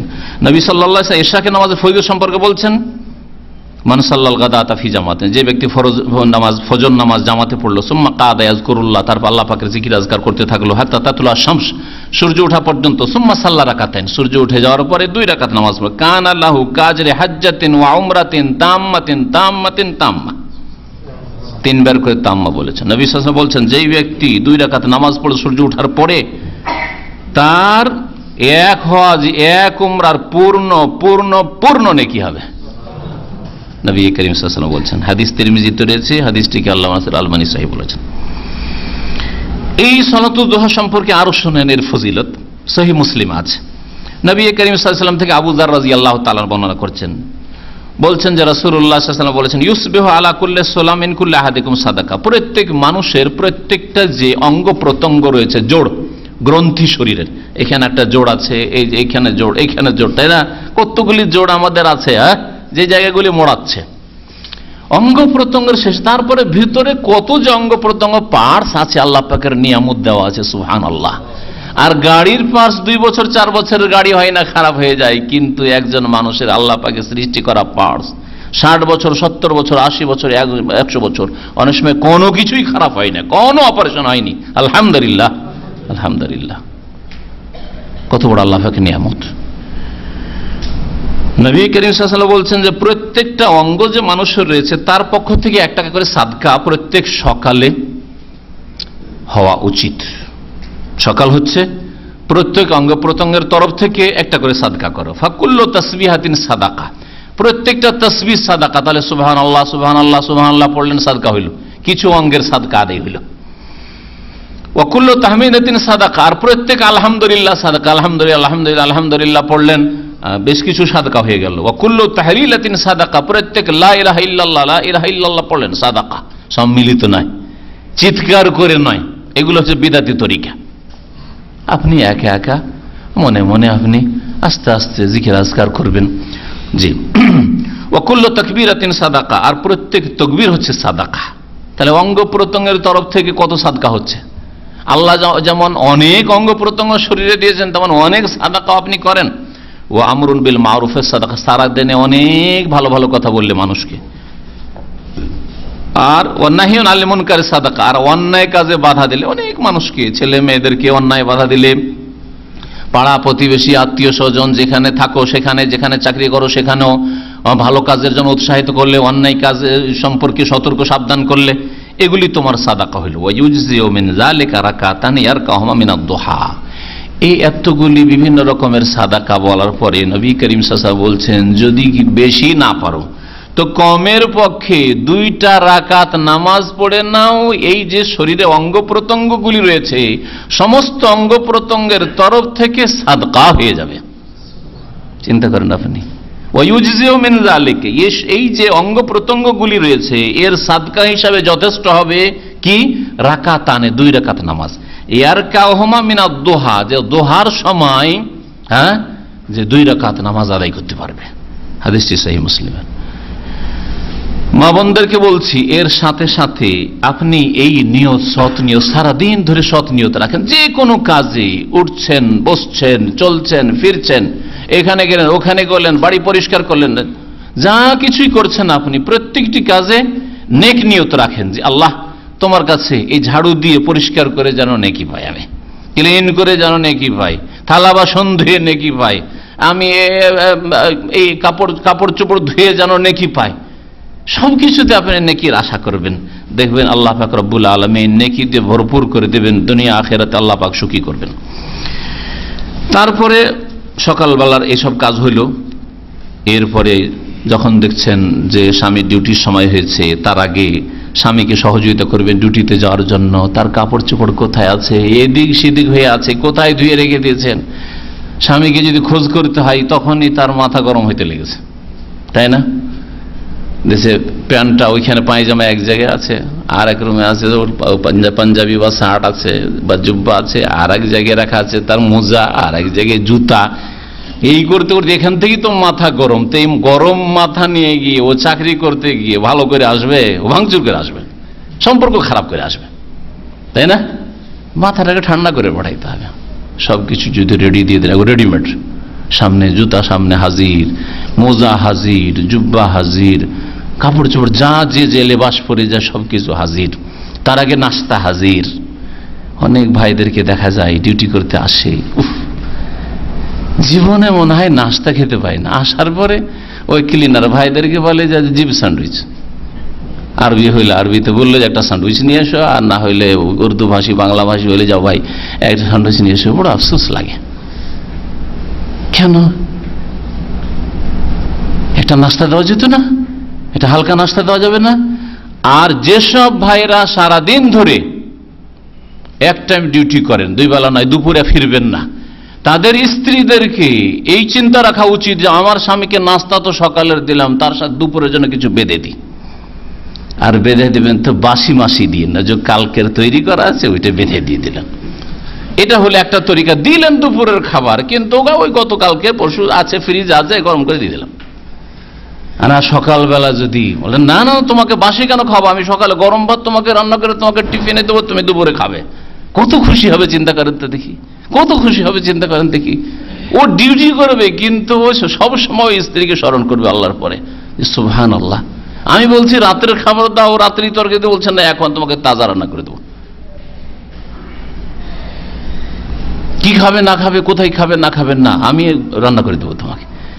এই যে উত্তম চরিত্র, এগুলি ইবাদত, এগুলি দুনিয়ার কাজ মনে হচ্ছে, কিন্তু এগুলি ইবাদত হইতে পারে মা বোনদের। এইরকম যদি কোনো মা হতে পারে, কোনো বোন হতে পারে, তাহলে সে দুনিয়া আখিরাতে কামিয়াব। দুনিয়ায় কামিয়াব, আল্লাহ পাকে সন্তুষ্টি পাবে, সুতরাং স্বামী সন্তুষ্ট হবে, ছেলেমেয়েরা নেক হবে। ছেলেমেয়েরা দেখছে, কিন্তু ছেলেমেয়েরা তাদের অন্তর্দৃষ্টি দিয়ে দেখছে, এই দুটা চোখও দেখছে যে আমার বাপ যে ডিউটি যাচ্ছে, আমার মা কি করছে, সব কিন্তু শিখছে, শিখাইতে হয় না, ও শিখছে।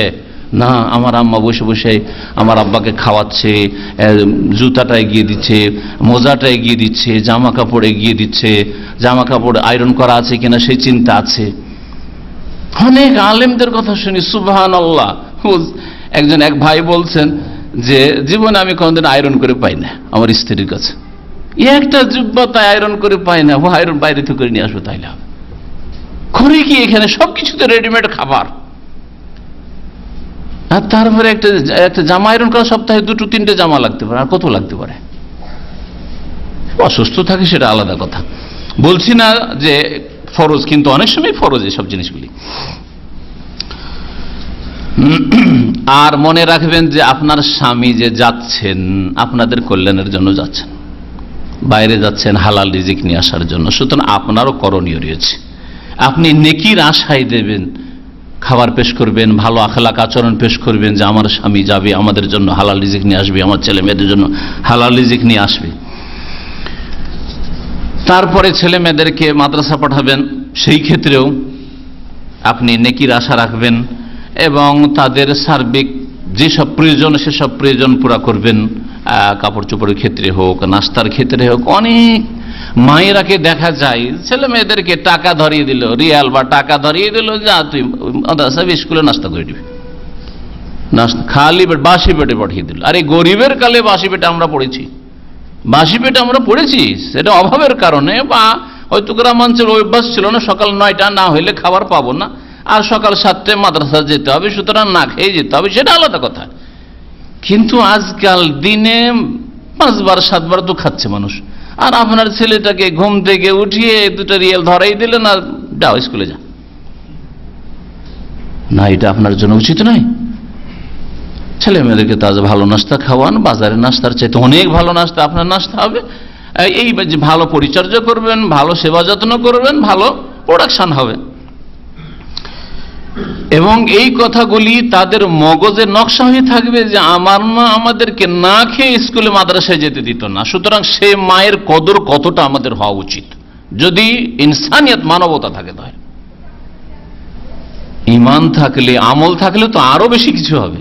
কিন্তু ঈমান আমল ছাড়া যদি মানবতা থাকে, যেটা আজকাল বলা হচ্ছে, অমুসলিমরা বলছে মানবতার কথা, আমাদের কাছে মানবতা না, আমাদের কাছে তার উপর হচ্ছে ঈমান এবং আমল। প্রত্যেক ক্ষেত্রে আমরা মানবতার জন্য করি না, আমরা করি আল্লাহ সন্তুষ্টির জন্য, পরকালের মুক্তির জন্য, আল্লাহ পাকের কাছে পাবো সেই জন্য করি।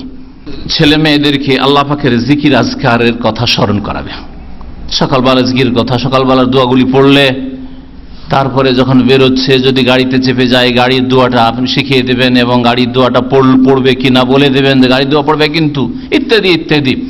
যখন তুমি মাদ্রাসায় ঢুকবে তখন পড়বে আউযু বিকালিমাতিল্লাহি তাম্মাতি মিন শাররি মা খালাক। অনেক কিছু শিখাবার রয়েছে। তাহলে কোনো কিছু, কোনো অনিষ্ট তোমার ক্ষতি করতে পারবে না, তোমার কোনো কিছু দ্বারা ক্ষতি হবে না।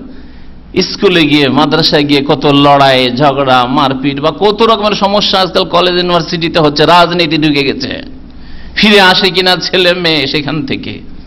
তাহলে আপনি যদি এই দুয়া জিকির আজকারগুলি শিখিয়ে দেন, এই আদব কায়দাগুলি শিখিয়ে দেন, তো দুনিয়ারও ফায়দা রয়েছে, আখিরাতের উপকারিতার সাথে সাথে দুনিয়ার উপকারিতা রয়েছে। ছেলে মেয়েদেরকে উপদেশ দিবেন ভালো, যে তোমরা যে জ্ঞান অর্জন করতে যাচ্ছ, মাদ্রাসা বা স্কুলে যাচ্ছ, এতে আল্লাহ সন্তুষ্টি লাভে মান সালাকা তারিকান ইয়ালতামিসু ফিহি ইলমান, কেউ যদি এমন রাস্তা চলে যে রাস্তায় গিয়ে ইলম হাসিল করে, জ্ঞান অর্জন করে, সাহহারাল্লাহু লাহু বিহি তারিকান ইলাল জান্নাহ, তাহলে জান্নাতের রাস্তাকে আল্লাহ পাক সহজ করে দেবেন। তোমরা মাদ্রাসায় যাচ্ছ, স্কুলে যাচ্ছ, মানে জান্নাতের রাস্তায় তোমরা যাচ্ছ। কিন্তু আদর্শ মানুষ হইতে হবে। হ্যাঁ, স্কুলে পড়ার মানে এই নয় যে নিছক দুনিয়াদার হবে, পেট পূজারি হবে আর নেতৃত্বের স্বপ্ন দেখবে, পয়সার স্বপ্ন দেখবে, যে কোন ডিপার্টমেন্টে কোন লেখাপড়া করলে বেশি টাকা আসবে, আর আখিরাত পরকাল আল্লাহ এইসব কোনো পরোই থাকলো না, দিন বলে তার কোনো পরোয়া থাকলো না। আপনি যেইভাবে গড়ে তুলবেন, কাদার মতো হয়ে আছে ছোট ছেলে, কাদাকে যেভাবে গড়বেন সেই রকমই আপনি পুতুল তৈরি করতে পারবেন, বা সেই রকমই জিনিস আপনি তৈরি করতে পারবেন। ওই রকমই আপনি চেষ্টা করুন। ছেলে মেয়েদেরকে আরো শিখাবেন জিকির আজকারের কথা। বলেন নবী করিম সাল্লাল্লাহু আলাইহি সাল্লামের হাদিস, যে আহাব্বুল আমাল ইলা আল্লাহ, নবী সাল্লাল্লাহু আলাইহি সাল্লামকে জিজ্ঞাসা করা হয় সবচেয়ে প্রিয় আমল কি, তখন এখানে বলে আনতামুতা ওয়া লিসানুকা রাতাবু মিন যিকরিল্লাহ, তোমার মওত যখন আসবে সেই সময়ও যেন তোমার জবান আল্লাহ পাকের জিকির আজকারে, আল্লাহ পাকের স্মরণে তাজা হয়ে থাকে, মানে সবসময় আল্লাহ পাকের জিকির আজকার করবে। তাবারানী হাদিস, হাদিসটি আল্লামা নাসিরুদ্দিন আলবানী সহিহ বলেছেন। এইভাবে জোহরের সময় হলো, জোহরের সময় জোহরের নামাজের জন্য প্রস্তুতি, উজু এবং উজুর পরে যে দোয়া রয়েছে, মুয়াজ্জিনের আজানের জবাব রয়েছে, এসব করার পরে যেগুলি ফজরের ক্ষেত্রে বললাম, জোহরেও সেগুলি করবেন। তারপরে আজান ইকামতের মাঝখানে দোয়া কবুল হয়, সেটা সবসময় 5 ওয়াক্তেই হয় সেটা।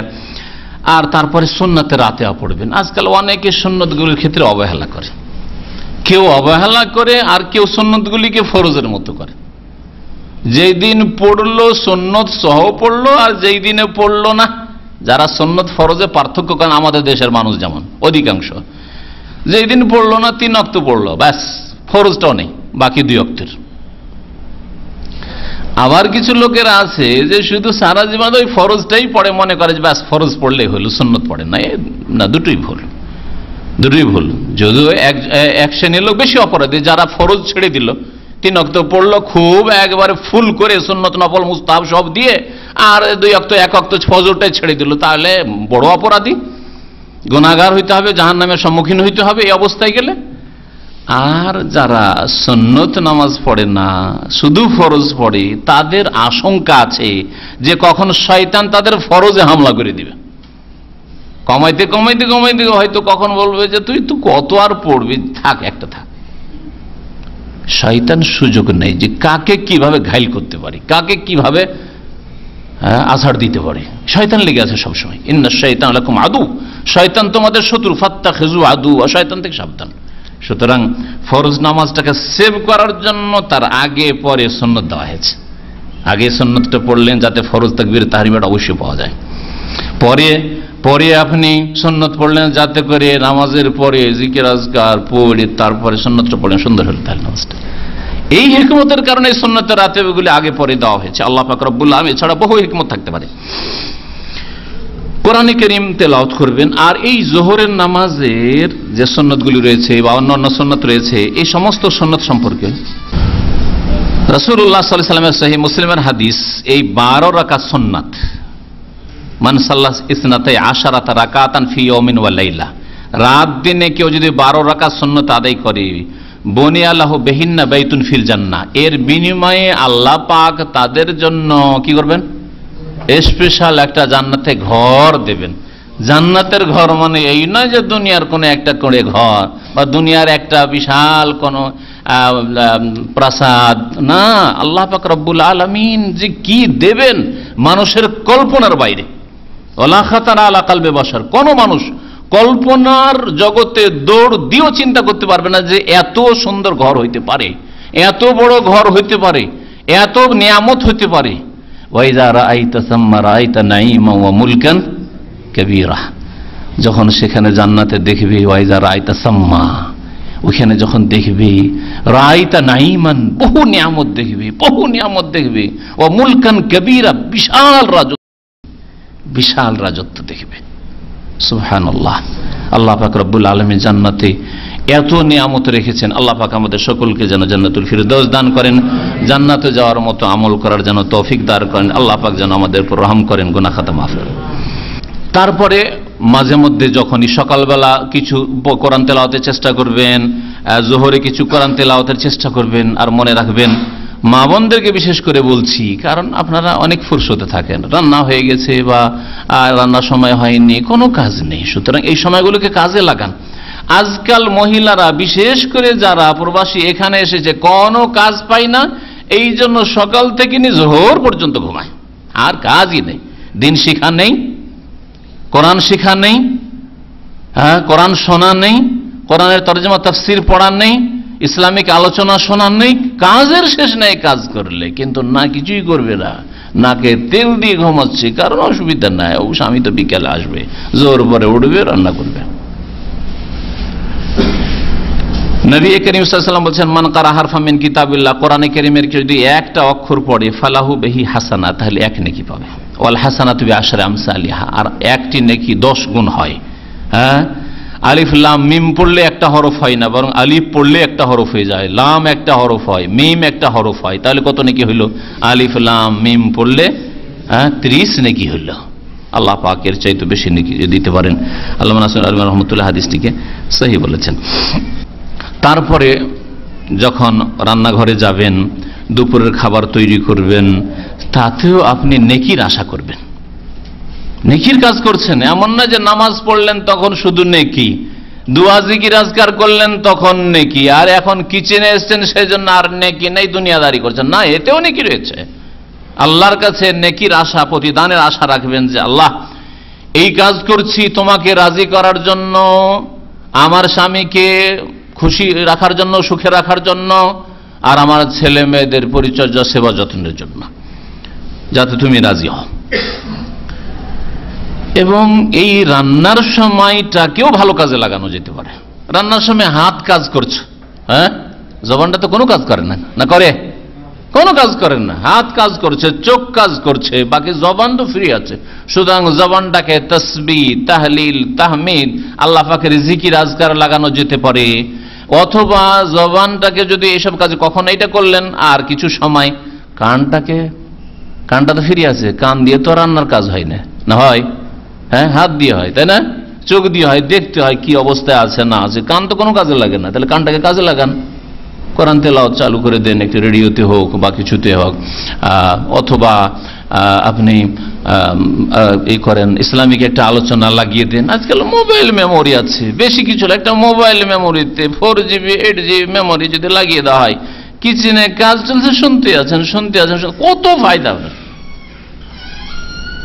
তাহলে কান দিয়ে আপনার মধ্যে ইসলামের অনেক নলেজ ঢুকলো, জ্ঞান ঢুকলো, রান্নার কাজ হয়ে গেল, আপনার অজ্ঞতা দূর করলেন, আল্লাহ পাকের দিন জানলেন, আকীদার সংশোধন হলো, ইবাদত সুন্দর করে করার আর জ্ঞান হাসিল হইল, আখলাক চরিত্র গঠন কেমন করে হবে, দুনিয়া আখিরাত কি করে সুন্দর হবে, দিনই আলোচনা শুনলেন আপনি। এইভাবে প্রতিদিন 2 ঘন্টা 3 ঘন্টা একজন মা বোন রান্নাঘরে কাটায়। যদি এই সময়টা ইসলামিক আলোচনা শোনাই, লাগাই, তাহলে কত কি শিখতে পারে, কত কি শিখে নিতে পারে। আল্লাহ পাক যেন আমাদের মা বোনদেরকে তার তৌফিক দান করেন। এর মধ্যে বেশি বেশি জিকির আজকার করবে, তাসবিহ তাহলিল করবে, ইস্তেগফার দোয়া করবে, আস্তাগফিরুল্লাহ পড়েন। কতক্ষণ লাগে? 100 বার আস্তাগফিরুল্লাহ পড়ে 10 মিনিট লাগবে না, হয়তো 10-15 মিনিটের মধ্যে আপনার ইস্তেগফার হয়ে গেল, বহু তাসবিহ তাহলিল হয়ে গেল, জিকির আজকার বহু হলো। আলা বিযিকরিল্লাহি তাতমাইন্নুল কুলুব। আল্লাহ পাক সূরা রাদ ইরশাদ করেছেন আয়াত নম্বর 28 যে আল্লাহ পাকের স্মরণে মানুষের মনে শান্তি হাসিল হয়। আল্লাহ পাকের স্মরণ যেমন সুবহানাল্লাহ, আলহামদুলিল্লাহ, লা ইলাহা ইল্লাল্লাহ, সুবহানাল্লাহি ওয়া বিহামদিহি, সুবহানাল্লাহিল আযীম ইত্যাদি ইত্যাদি, তেমনি আল্লাহ পাকের স্মরণ হচ্ছে কোরআন তেলাওয়াত করা, না হয় শোনা। তেমনি কোরআনের তরজমা, তাফসীর, ইসলামিক আলোচনা, আল্লাহর আলোচনায় চলছে, ইসলামিক আলোচনা, কোরআন সুন্নাহর আলোচনা চলছে, তাওহীদ এদের আলোচনা চলছে, তার মানে আল্লাহরই আলোচনা চলছে। আল্লাহর আলোচনা কি তো আরবিতে জিকিরুল্লাহ বলা হয়।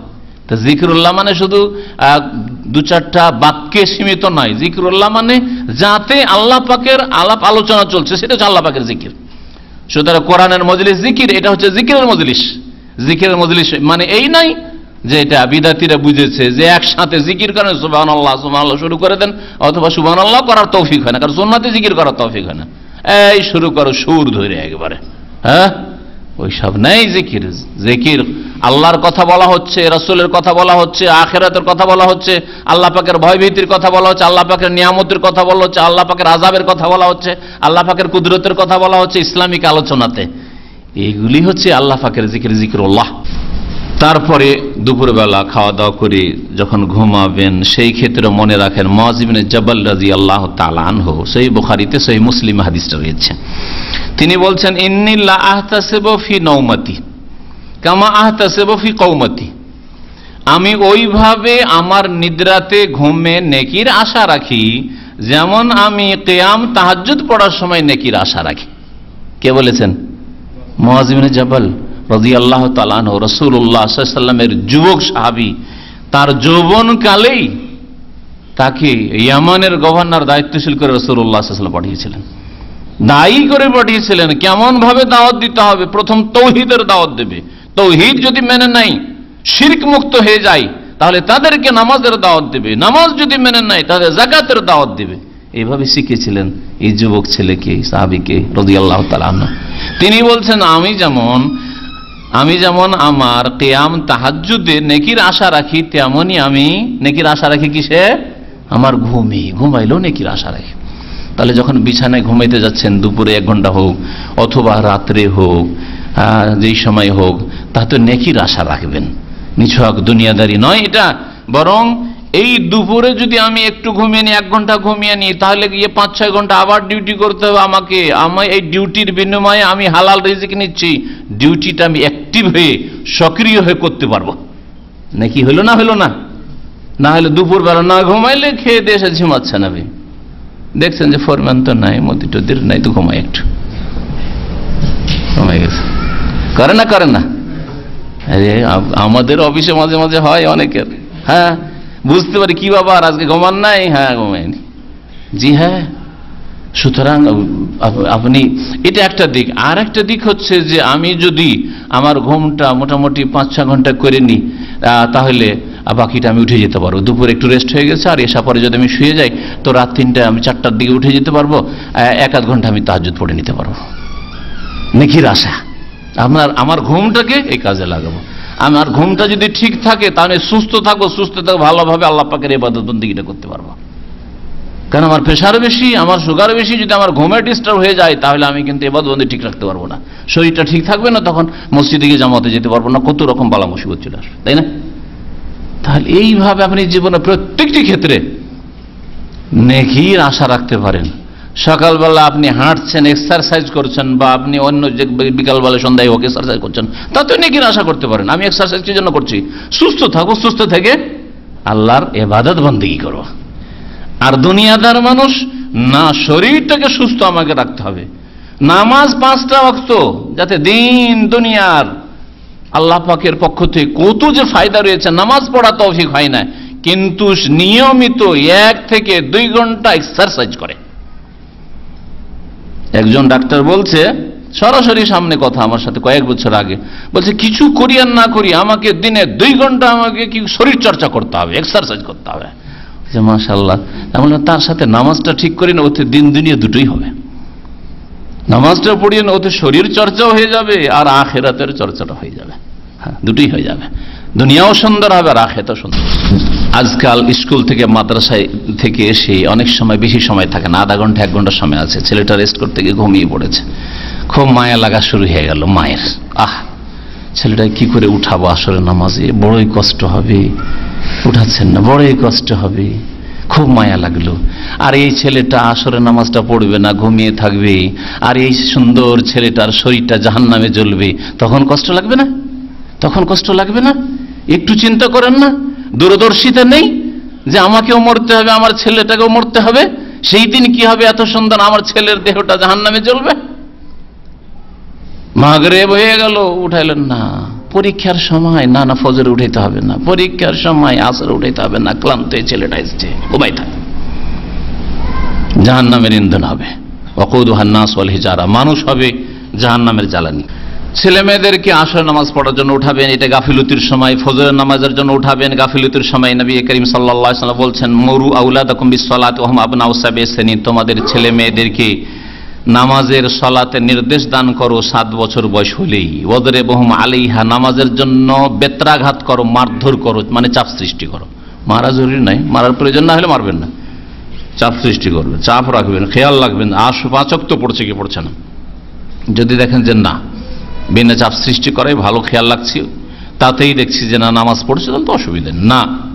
নামাজ পড়ছে না, মাঝে মাঝে ফাঁকি দেওয়ার চেষ্টা করছে, তাহলে মাঝে মধ্যে প্রয়োজন হলে মার দিতে হবে। এমন মার নয় মূর্খদের মার, মারবে না, বছরে একবার মারবে, এমন মারবে যে হাত পা ভেঙেই ছাড়বে, হ্যাঁ, ফাটিয়ে ফুটিয়েই ছাড়বে, এইরকম মার না, মূর্খদের মার না, মার দিতে হবে। আমি এর আগের একটা আলোচনা বলেছিলাম, তাদিবের জন্য, তাজিবের জন্য নয়। আরবিতে 2টো কথা বললাম, তর্জমা করে দিয়া।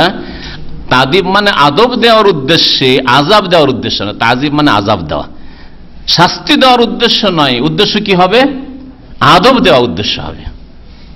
আপনি ছেলেকে মারলেও আদব দেওয়া উদ্দেশ্য হবে, স্ত্রীকে যদি আল্লাহ না করে মারার প্রয়োজন হয়, কিন্তু মারা যদি প্রয়োজন হয়, আদব দেওয়া উদ্দেশ্য হবে, কখনো আজাব শাস্তি দেওয়া উদ্দেশ্য হবে না। নবী করিম সাল্লাল্লাহু আলাইহি ওয়াসাল্লাম মারেননি। নবী করিম সাল্লাল্লাহু আলাইহি ওয়াসাল্লাম পারমিশন দিয়েছেন, কারণ কোন কোন মানুষের জন্য প্রয়োজন হইতে পারে। কিন্তু নবী করিম সাল্লাল্লাহু আলাইহি ওয়াসাল্লাম মা দারাবা ইমরাতান ওয়ালা খাদেমান কাত্ত, কোন খাদেমকে, চাকর নগরে কোন বিবিকে কখনো মারেন নাই। আর আপনার যে উত্তম আদর্শ উসওয়াতুন হাসানাহ রাসূলুল্লাহ সাল্লাল্লাহু আলাইহি ওয়াসাল্লাম, তো মারার পারমিশন থাকলেই যে স্ত্রীকে মারতে হবে, আর মারার পারমিশন থাকলেই ছেলে মেয়েকে মারতে হবে জরুরি নয়, কিন্তু প্রয়োজন হইতে পারে। একটা ছেলের জন্য মারের প্রয়োজন হয়, আরেকটার জন্য প্রয়োজন হচ্ছে। আপনার ছেলের জন্য হয় না, আমার ছেলের জন্য হইতে পারে, মেয়ের জন্য হয়তো প্রয়োজন হয়, ছেলের জন্য হচ্ছে, কখনো এর বিপরীত হইতে পারে, অনেক সময় হইতে পারে। এই জন্য শরীয়তে অনুমতি দেওয়া হয়েছে, নির্দেশ দেওয়া হয়নি, মারও হুকুম করা হয়নি। কি করা হয়েছে? অনুমতি দেওয়া হয়েছে, প্রয়োজনে আদব দেওয়ার উদ্দেশ্যে মারবে। যদি বাড়িতে মেয়েরা থাকে, তাহলে মেয়েদেরকে নিয়ে জামাত করে একসাথে নামাজ পড়া ভালো। একা একা যদি ছেড়ে দেন, মা আপনি একা নামাজ পড়ে নিলেন, মেয়েদের কাছে তোমরা তোমাদের নামাজ পড়ে না, ভালো নামাজ পড়বে না। কারণ ওরা আল্লাহ বুঝেনি, পরকাল বুঝেনি, ইবাদতের গুরুত্ব বুঝেনি, নামাজের খুজু বিনয় কিছু বুঝেনি। সুতরাং তাদেরকে সাথে নিয়ে জামাত করে নামাজ পড়বে, এটাই হওয়া উচিত। মাগরিবের আগে তওবা ইস্তেগফার করবে। এই সময়গুলিতে দোয়া কবুল হয়, বিশেষ করে জুমার দিন। আর অন্য দিনও যে কোনো সময়, সূর্য ডুবার আগের এই সময়টা ভালো সময়, এই সময়টাই দোয়া জিকির আজকার করবে। আর জিকির আজকার করলে শয়তানের সুযোগ পায় না। সন্ধ্যাবেলা শয়তান ছুটাছুটি করে, আর ছুটাছুটি করার সময় শিকার করার চেষ্টা করে। এই জন্য মাগরিবের সময় সূর্য ডুবছে, সেই সময় ছোট ছেলে মেয়েদেরকে বাইরে ছাড়তে নিষেধ করা হয়েছে। নবী করিম সাল্লাল্লাহু আলাইহি ওয়াসাল্লাম নিষেধ করেছেন হিকমতে। তাহলে এই সময়টা যদি আপনার বাড়িতে জিকির আজকার হয়, মানে সুন্নতি দোয়া, জিকির আজকার, ইসলামিক কথা, এর বিপরীত নয় যে বাড়িতে ফিল্ম দেখা হচ্ছে, আসর পরে ফিল্ম চলছে বাড়িতে, খারাপ ছবি ইত্যাদি, তাহলে শয়তান আপনার বাড়িতে আছে, ঘুরে বেড়াইতে বাড়িতে আপনার বাড়িতে আড্ডা পেয়েছে, আস্তানা পেয়েছে। এইভাবে যদি বাড়িতে রোজা, অনেক সময় রোজা থাকতে পারেন, রোজা আছেন, তাহলে এই সময়টাই যে ইফতারির জন্য যে প্রস্তুতি নেবেন রান্নাঘরে, তাতেও নেকির আশা রাখবেন। আর মনে করবেন যে আমি শুধু নিজের ইফতারির জন্য নয়, আর করতেই হবে এই কাজ, এই জন্য বাধ্য, এই জন্য করছি নয়, বরং আমি ইফতারি যে তৈরি করছি এতে আমি আমার ফরজ ডিউটি করছি, এতে আল্লাহর সন্তুষ্টি লাভ হবে। তার সাথে সাথে রোজা ইফতারি করলে রোজাদারের সমান নেকি পাওয়া যায়, ওটাও আমি পাবো। তাহলে আমার বাড়িতে আমার স্বামী আছে, ছেলে মেয়েরা আছে, 5 জন 7 জন রোজা ইফতার করবে, এতে আমি ওদের নেকিগুলি পাবো। মা বোনেরা এই নিয়ত রাখবেন। এইভাবে ইফতারি একটু বেশি করে করবেন, বেশি করে করার পরে পাড়া প্রতিবেশীকে ইফতারি দিয়ে পড়াবেন, এটা করবেন। এতে হবে কি, যদি মনোমালিন্য থাকে দূর হবে, দূরত্ব থাকে সেটা কাছে আসবে, সম্পর্ক ভালো হবে, খারাপ ধারণা হয়ে গেছে হয়তো ভালো ধারণা হবে, মেল মহব্বত হবে, অন্তর্জয় করা হবে। আর ইফতার করতে যখন বসবেন অথবা খেতে বসবেন, সেই সময় একসাথে বসবেন। অনেক সময় ছেলে মেয়েরা বড় হয়ে গেছে, একা একা খেয়ে নিচ্ছে, ঢুকছে আর খেয়ে নিচ্ছে, সারা দিন চলে যাচ্ছে, 2 দিন 3 দিন চলে যাচ্ছে, বাপের সাথে মায়ের সাথে ছেলে মেয়েদের সাক্ষাৎই হয় না, ঘটে না? আজকাল অনেক পরিবারে কিন্তু এরকম হচ্ছে, সাবালক ছেলেরা একা একা আসে খেয়ে নেয়, সাবালিকা মেয়েরা একা একা আসে, নিল খেয়ে নিল, কিছু একা একা দাঁড়িয়ে খেয়ে নিল, বসে খেয়ে নিল, কোথাও খেয়ে নিল, দেখা সাক্ষাৎই হয়তো হয় না। এই পুরুষ লোক 12 ঘন্টা ডিউটি করে আসে, আসার পরে ঘুমিয়ে পড়ে, আবার ঘুম থেকে চলে যায়, যখন আসে তখন তাকে ছেলেমেয়েরা ঘুমিয়ে, আবার যখন বেরোয় ছেলেরা ঘুমিয়ে, দেখাই হয় না 2 3 4 দিন। তো এইরকম যদি বাপ মায়ের সাথে ছেলে মেয়েদের সম্পর্কটা, ছেলে মেয়েরা ভালো হবে না। আর এর জন্য সবচেয়ে উত্তম সময় হচ্ছে খাবারের সময়, নাস্তার সময় একসাথে ছেলে মেয়েদের নিয়ে বসেন, দুপুরবেলা ছেলে মেয়েদেরকে একসাথে নিয়ে বসেন, রাত্রিবেলা চেষ্টা করেন যে একসাথে যাতে খাওয়া দাওয়াটা হয়। ওতে হবে কমের পক্ষে এই খাওয়ার মজলিসের মাধ্যমে ছেলে মেয়েদের সাথে দেখা সাক্ষাৎ হয়ে গেল, খোঁজ খবর হয়ে গেল, আপনার সাথে একটা সম্পর্ক যেটা থাকা উচিত সেই সম্পর্কটা আপনাদের সাথে থাকলো। তারপরে এশার নামাজের প্রস্তুতি, এশার নামাজ পড়ে মহিলারা প্রয়োজনে নামাজ পড়তে মসজিদে যেতে পারে, যদি ইচ্ছা করে, মন চায় যে মাঝে মধ্যে নামাজ পড়তে যেতে পারে। বিশেষ করে রমজান মাসে মহিলারা নামাজ পড়তে 5 ওয়াক্ত যেতে পারে, আর 5 ওয়াক্ত না গেলে তারাবিতে এশার নামাজে যেতে পারে, ফজর নামাজে যেতে পারে। নবী করিম সাল্লাল্লাহু আলাইহি সাল্লাম অনুমতি দিতে বলেছেন, বাধা দিতে নিষেধ করেছেন। লা তামনু ইমা আল্লাহ মাসাজিদ আল্লাহ, আল্লাহর বান্দীদেরকে আল্লাহর মসজিদে যেতে বাধা সৃষ্টি করিয়ে না। ওয়াল ইয়াখরুজনা তাফিলাত, আর তারা যেন সাদা সিধা অবস্থায় যায়, তারা আতর সুগন্ধি লাগিয়ে না যায়। আজকালকার অধিকাংশ মহিলারা বাজারে, যেখানে ফিতনার জায়গা, যেখানে মানুষ শয়তান, জিন শয়তান বসবাস করছে, সেসব জায়গাতে আতর সেন্ট এমন করে লাগিয়ে যাচ্ছে যে রাস্তা দিয়ে হেঁটে গেলে তারপরে বোঝা যায় যে রাস্তাকে একেবারে সেন্টেড করে দিয়ে চলে গেছে। কত বড় ফিতনা! নবী করিম সাল্লাল্লাহু আলাইহি ওয়াসাল্লাম এদেরকে জানিয়াত কাজা ফাহিয়া কাজা কাজা, এরা হচ্ছে জেনাকারিনী ব্যভিচারকারিনী মহিলা, যারা আতর সুগন্ধি লাগিয়ে স্বামীর বাড়ির বাইরে যায়। মসজিদে গেলেও আতর সুগন্ধি লাগিয়ে যাবে না, অথচ পুরুষদেরকে বলা হয়েছে মসজিদে গেলে তোমার আতর সুগন্ধি লাগিয়ে যায়। মহিলারা তাফিলাত, বিনা আতর সুগন্ধিতে সাদা সিধা, আর কাপড় দামি দামি আর সুন্দর আকর্ষণীয় কাপড়, যেই কাপড়গুলি স্বামীর সামনে পড়েছে ওইগুলি উপরে চলে এসছো, আর বোরকার উপরে এমব্রয়ডারি আর নকশা আর ফুলের শেষ নাই, এইরকম যাতে না হয়। হাদিস মুসনাদ আহমদের, আবু দাউদের, হাদিসটি সহিহ। উযু, অনেক মানুষ আজকাল দেখা যায় বাড়িতে উযু করতে পারবে, বাসায় উযু করতে পারবে, কিন্তু মসজিদে এসে উযু করে। মসজিদে উযু করার চাইতে বাড়িতে উযু করা, বাসায় উযু করার সওয়াব বেশি। নবী করিম সাল্লাল্লাহু আলাইহি ওয়াসাল্লাম, হাদিস সহিহ মুসলিম, মান তাতাহারা ফি বাইতি, যে ব্যক্তি নিজের বাড়িতে উযু করলো, সুম্মা মাশা ইলা বাইতি মিন বুয়ুতিল্লাহ, তারপর আল্লাহর কোন ঘরে গেল হেঁটে, পায়ে হেঁটে, তাহলে গাড়িতে যাওয়ার চাইতে পায়ে যাওয়া বলা, পায়ে হেঁটে যাওয়া ভালো। লিয়াকযা ফারিদাতাম মিন ফারাইজিল্লাহ, যাতে করে আল্লাহর কোন ফরজ নামাজ আদায় করে। কানাত খুতুওয়াতাহু ইহদাহুমা তাহুত্তু খাতিয়া ওয়াল উখরা তারফাউ দারাজা, এক কদমে তার গুনাহ মাফ হবে, আর এক ধাপে আর এক কদমে তার কি হবে, তারফাউ দারাজা, মর্যাদা উঁচা হবে। তাহলে যত দূর আপনি পায়ে হেঁটে আসবেন, হ্যাঁ, উজুর অবস্থায় গুনাহ মাফ হচ্ছে আর আপনার মর্যাদা মর্তবা উঁচা হচ্ছে। এশা নামাজের ক্ষেত্রেও সুন্নাতে রাতিবা, তারপরে মুয়াজ্জিন আজানের জবাব দেওয়া, আর পুরুষরা মসজিদে গিয়ে নামাজ পড়বেন, বাড়িতে যেসব ছেলে মেয়েরা আছে তাদেরকে নিয়ে মা বোনেরা একসাথে জামাত করে নামাজ পড়ার চেষ্টা করবেন।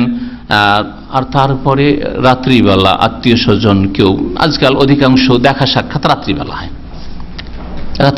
রাত্রিবেলা কেউ আসলো হয়তো বসার জন্য, কিছুক্ষণ সময় দিলেন, সময় দিবেন, এতে হবে কি আত্মীয়দের সাথে সুসম্পর্ক থাকবে, সময় দেবেন। কিন্তু বেশি নয় যে প্রতিদিন এসা পরে রাত 11টা-12টা পর্যন্ত শুধু গল্পই, আর গল্পতে কেটে যাচ্ছে, আর যার ফলে হচ্ছে কি যে তাহাজ্জুদে ওঠা তো দূরের কথা, ফজর নামাজ উঠতে পারেন না। না, কখনো এরকম করবেন না। নবী করিম সাল্লাল্লাহু আলাইহি ওয়াসাল্লাম দ্বীনি আলোচনা ছাড়া এশা পরে জেগে থাকা অপছন্দ করতেন, আর মাগরিব পরে ঘুমানোকে অপছন্দ করতেন। তাহলে মাগরিবের পরে কেউ ক্লান্ত থাকলে ঘুমাবেন না, নবী সাল্লাল্লাহু আলাইহি ওয়াসাল্লাম নিষেধ করেছেন।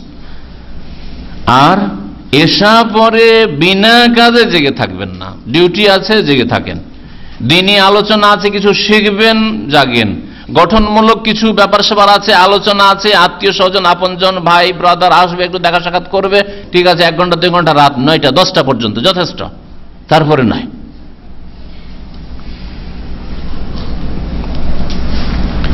এর সাথে সাথে ছেলে মেয়েরা পড়াশোনা করছে কিনা, বিশেষ করে হোমওয়ার্ক, বাড়ির যে কাজগুলি থাকে, মাদ্রাসায় পড়ুক আর স্কুলে অবশ্যই কিছু কাজ আছে, ওই কাজগুলি যদি না করে যায়, পড়াশোনা ঠিকভাবে না করে যায়, তাহলে রেজাল্ট কখনো ছেলে মেয়েরা ভালো করতে পারবে না। সেজন্য হোমওয়ার্কগুলি খেয়াল রাখবেন যে আসলে কি ছেলে মেয়েরা পড়াশোনা করছে, তার প্রতিদিন নিয়মিত যাতে করে কোরআন মুখস্থ করে। কোরআন মুখস্থ, আপনার ছেলে স্কুলে পড়ছে, ইন্টারন্যাশনাল স্কুলে, ইংলিশ মিডিয়াম, নিষেধ নয়, কিন্তু তার সাথে সাথে কোরআন মুখস্থ করেন। আপনার বাড়িতে আপনি সাধারণ মানুষ, আপনার ছেলে মেয়েকে যদি নিয়মিত প্রতিদিন 1 পৃষ্ঠা করে মুখস্থ, 1 পৃষ্ঠাও না, আধা পৃষ্ঠা মুখস্থ, 2 দিনে 1 পৃষ্ঠা মুখস্থ, এইভাবে যদি ক্লাস 1 থেকে লাগিয়ে দেন, ইনশাআল্লাহ তাআলা ক্লাস 8-এ যাবেন না, আপনার ছেলে মেয়ে কোরআন হাফেজ হয়ে যাবে, হাফেজা হয়ে যাবে, পরীক্ষিত, কোনো মুশকিল নাই। দিন ঠিক রেখে দুনিয়া আপনি খুব গ্রহণ করেন, দুনিয়ার সমস্ত উন্নতি করেন, জায়েজ উন্নতি করেন, কিন্তু দিন ঠিক রেখে। আর দিন ঠিক রাখলে ছেলে মেয়েদেরকে কোরআনের শিক্ষা দিতে হবে, শব্দের জ্ঞান দিতে হবে, অক্ষরের জ্ঞান দিতে হবে, তেলাওয়াত যাতে করতে পারে, শুদ্ধ তেলাওয়াত করতে পারে, অর্থ বুঝতে পারবে, এইরকম যেন কমের পক্ষে কিছু অর্থ যেগুলো নামাজে পড়ছে, দুয়া সূরা বা পড়া হচ্ছে, যে সাধারণত যেই দুয়া হয় সেগুলি যাতে অর্থ বুঝতে পারে। আল্লাহ পাক রব্বুল এইভাবে আমাদের যেন জীবন গড়ার তৌফিক দান করেন, মা বোনদেরকে এইভাবে দৈনন্দিন জীবন কাটাবার যেন তৌফিক দান করেন, ইসলামিক জীবন গড়ার যেন তৌফিক দান করেন। আল্লাহ পাক রব্বুল আলামিন আমাদের প্রত্যেকটি কাজে যেন উত্তম প্রতিদান দান করেন, সওয়াব দান করেন, আর তার সন্তুষ্টির উদ্দেশ্যে কাজ করার তৌফিক যেন দান করেন। রব্বুল আলামিন আমাদের ভালো কাজের যেন তৌফিক দান করেন, মন্দ কাজ থেকে বাঁচিয়ে রাখেন। আল্লাহ পাক রব্বুল আলামিন ভালো যারা তাদেরকে আল্লাহ যেন বাড়ান, আর মন্দদেরকে আল্লাহ পাক রব্বুল আলামিন যেন ক্ষান্ত করেন। আল্লাহ পাক রব্বুল আলামিন যেন মুসলিমদেরকে মুসলিম দেশে সৎ নেতৃত্ব দান করেন, অসৎ নেতৃত্ব আল্লাহ পাক রব্বুল আলামিন যেন দূর করেন, জালেমদেরকে আল্লাহ পাক যেন দূর করেন, নেক ভালো মানুষদেরকে আল্লাহ পাক যেন সামনে নিয়ে আসেন। আল্লাহ পাকের কাছে দোয়া করি, আল্লাহ পাক আমাদেরকে দুনিয়াতেও সুখী করো, আখিরাতেও সুখী করো, আর জাহান্নামের আযাব থেকে রক্ষা করো। রব্বানা আতিনা ফিদ দুনিয়া হাসানা ওয়া ফিল আখিরাতি হাসানা ওয়া কিনা আযাবান নার। রব্বানা যালামনা আনফুসানা ওয়া ইল্লাম তাগফির লানা ওয়া তারহামনা লানাকুনান্না মিনাল খাসিরিন। রব্বানা হাব লানা মিন আজওয়াজিনা ওয়া যুররিয়াতিনা কুররাতা আ'য়ুনিন ওয়াজআলনা লিল মুত্তাকিনা ইমামা। সুবহানা রাব্বিকা রাব্বিল ইজ্জাতি আম্মা ইয়াসিফুন ওয়া সালামুন আলাল মুরসালিন ওয়ালহামদুলিল্লাহি রাব্বিল আলামিন। মহিলারা কি ইশরাকের নামাজ ঘরে করে আদায় করতে পারবে? হ্যাঁ, মহিলারা ইশরাকের নামাজ তাদের মুসাল্লায় পড়বে, মুসাল্লা যেখানে নামাজ পড়ে সেখানেই পড়বে। আর একটি কথা শুধু বলার ছিল যে মা বোনরা এশার নামাজের পরে যতক্ষণ জেগে থাকলেন দুনিয়ার কাজ দিনের কাজ যা করলেন, আর যখন ঘুমাবেন ঘুমার আগের জিকির আজকারগুলি যেন না ভুলেন, এটি শুধু বলা হয়নি। শোয়ার আগে বেশ কিছু জিকির আজকার রয়েছে, যেমন সূরা ইখলাস, ফালাক, নাস পড়া, আয়াতুল কুরসি পড়া, আর সূরা বাকারার শেষ 2 আয়াত পড়া, সুবহানাল্লাহ, আলহামদুলিল্লাহ, আল্লাহু আকবার 33 বার, আল্লাহু আকবার 34 বার, 100 বার পুরা করা। এই জিকির আজকারগুলি পড়ে শুবেন আল্লাহুম্মা বিইসমিকা আমুতু আহিয়া বলে। জি, দল সম্পর্কে আমাদের বাইরে থেকে ইন্টারনেটে এক ভাই প্রশ্ন করেছেন, কিন্তু এই সময় দল সম্পর্কে বিস্তারিত উত্তর দেওয়ার সময় নেই। দল সম্পর্কে বিস্তারিত আলোচনার প্রয়োজন রয়েছে। দল মানে একটি দল হচ্ছে সরকারের দল, এটা হচ্ছে জামাত। হ্যাঁ, নবী করিম সাল্লাল্লাহু আলাইহি সাল্লামের সাথে যারা ছিলেন তারাই হচ্ছে জামাত। সাহাবায়ে কেরাম, খলিফার সাথে আবু বকরের সাথে আবু বকরের আমলে, ওমরের সাথে ওমরের আমলে, ওসমানের সাথে ওসমানের আমলে, আলীর সাথে আলী রাদিয়াল্লাহু তাআলা আনহুম আজমাইন তার আমলে, এইভাবে যারা আছেন এটা হচ্ছে জামাত। জামাত থেকে যারা আলী রাদিয়াল্লাহু আনুগত্য করেননি, ছটকে গিয়েছিলেন, তারা জামাত থেকে বেরিয়ে গেছেন, এটা হচ্ছে জামাত বিরোধিতা করেছেন, এটা হচ্ছে আসল জামাত। আর বাকি সাংগঠনিক যেসব জামাত রয়েছে সেই ক্ষেত্রে দেখতে হবে যে সংগঠনটি কোরআন এবং হাদিসের ভিত্তিতে কিনা। প্রথম কথা, অধিকাংশ জামাতগুলি যেগুলো ইসলামের নামে দল তৈরি হয়েছে বিদআতের উপর ভিত্তি, তাদের প্রতিষ্ঠিত বিদআতের উপর। আর সুতরাং যেই রকমই দল হোক, সে তবলিগ দাওয়াতের নামে হোক অথবা রাজনীতির নামে হোক, বিদআতের উপর এইসব ভিত্তি স্থাপিত এইসব দলের, সুতরাং এইসব দলের সাথে অংশ নেওয়া জায়েজ নয়, ঠিক নয়। বাকি কথা হলো যেসব সংগঠন কোরআন এবং হাদিসের ভিত্তিতে কায়েম হয়েছে, যারা প্রথম কায়েম করেছিল তাদের মধ্যে ইখলাস ছিল, কিন্তু ধীরে ধীরে এমন পরিস্থিতিটা তৈরি হচ্ছে যে বন্ধুত্ব আর শত্রুতার মাপকাঠি এখন দলগুলি হয়ে গেছে। যদি আপনি দলে থাকেন তাহলে আমার দিনীর ভাই, আর যদি আমাদের দলে না থাকেন তা আপনি কি আর আমি কি, আপনার সাথে আবার কিসের সম্পর্ক। তো এইরকম যখন মন মেজাজ তৈরি হয়ে যাবে তখন এইরকম সংগঠন করাও জায়েজ নাই। জি, তো এই জন্য এই এতগুলি কথাকে সংক্ষেপে বলা, যেহেতু ভাই প্রশ্ন করেছেন সেজন্য খুব সংক্ষেপে বললাম। এই কথাগুলিকে ভেঙে ভেঙে বললে প্রত্যেকটা দলিলের প্রয়োজন রয়েছে, কারণ আমাদের সম্পর্ক ইমানি সম্পর্ক হবে, আমাদের সম্পর্ক আকীদার সম্পর্ক হবে, আমাদের সম্পর্ক হবে ইবাদতের সম্পর্ক, আমাদের সম্পর্ক হচ্ছে এই রকম আন্তর্জাতিক সম্পর্ক। আমাদের সম্পর্ক এই নয় যে একই দেশের মধ্যে কয়েকটা দল, সুতরাং আমাদের দলের না, এরা হচ্ছে ওই দলের, এরা হচ্ছে ওই দলের, সুতরাং আমাদের এরা না, এরা অন্যদের ঘৃণা এক অপরের ওপর, এইরকম যদি অবস্থা তৈরি হয়ে যায় তাহলে এইরকম দল করাই তো জায়েজ না। আর এই ফিতনায় আজকাল আমরা ভুগছি, এই বড় এক ফিতনা, যেই ফিতনায় আজকে আমরা ভুগছি, আল্লাহ পাক যেন হেফাজত করেন।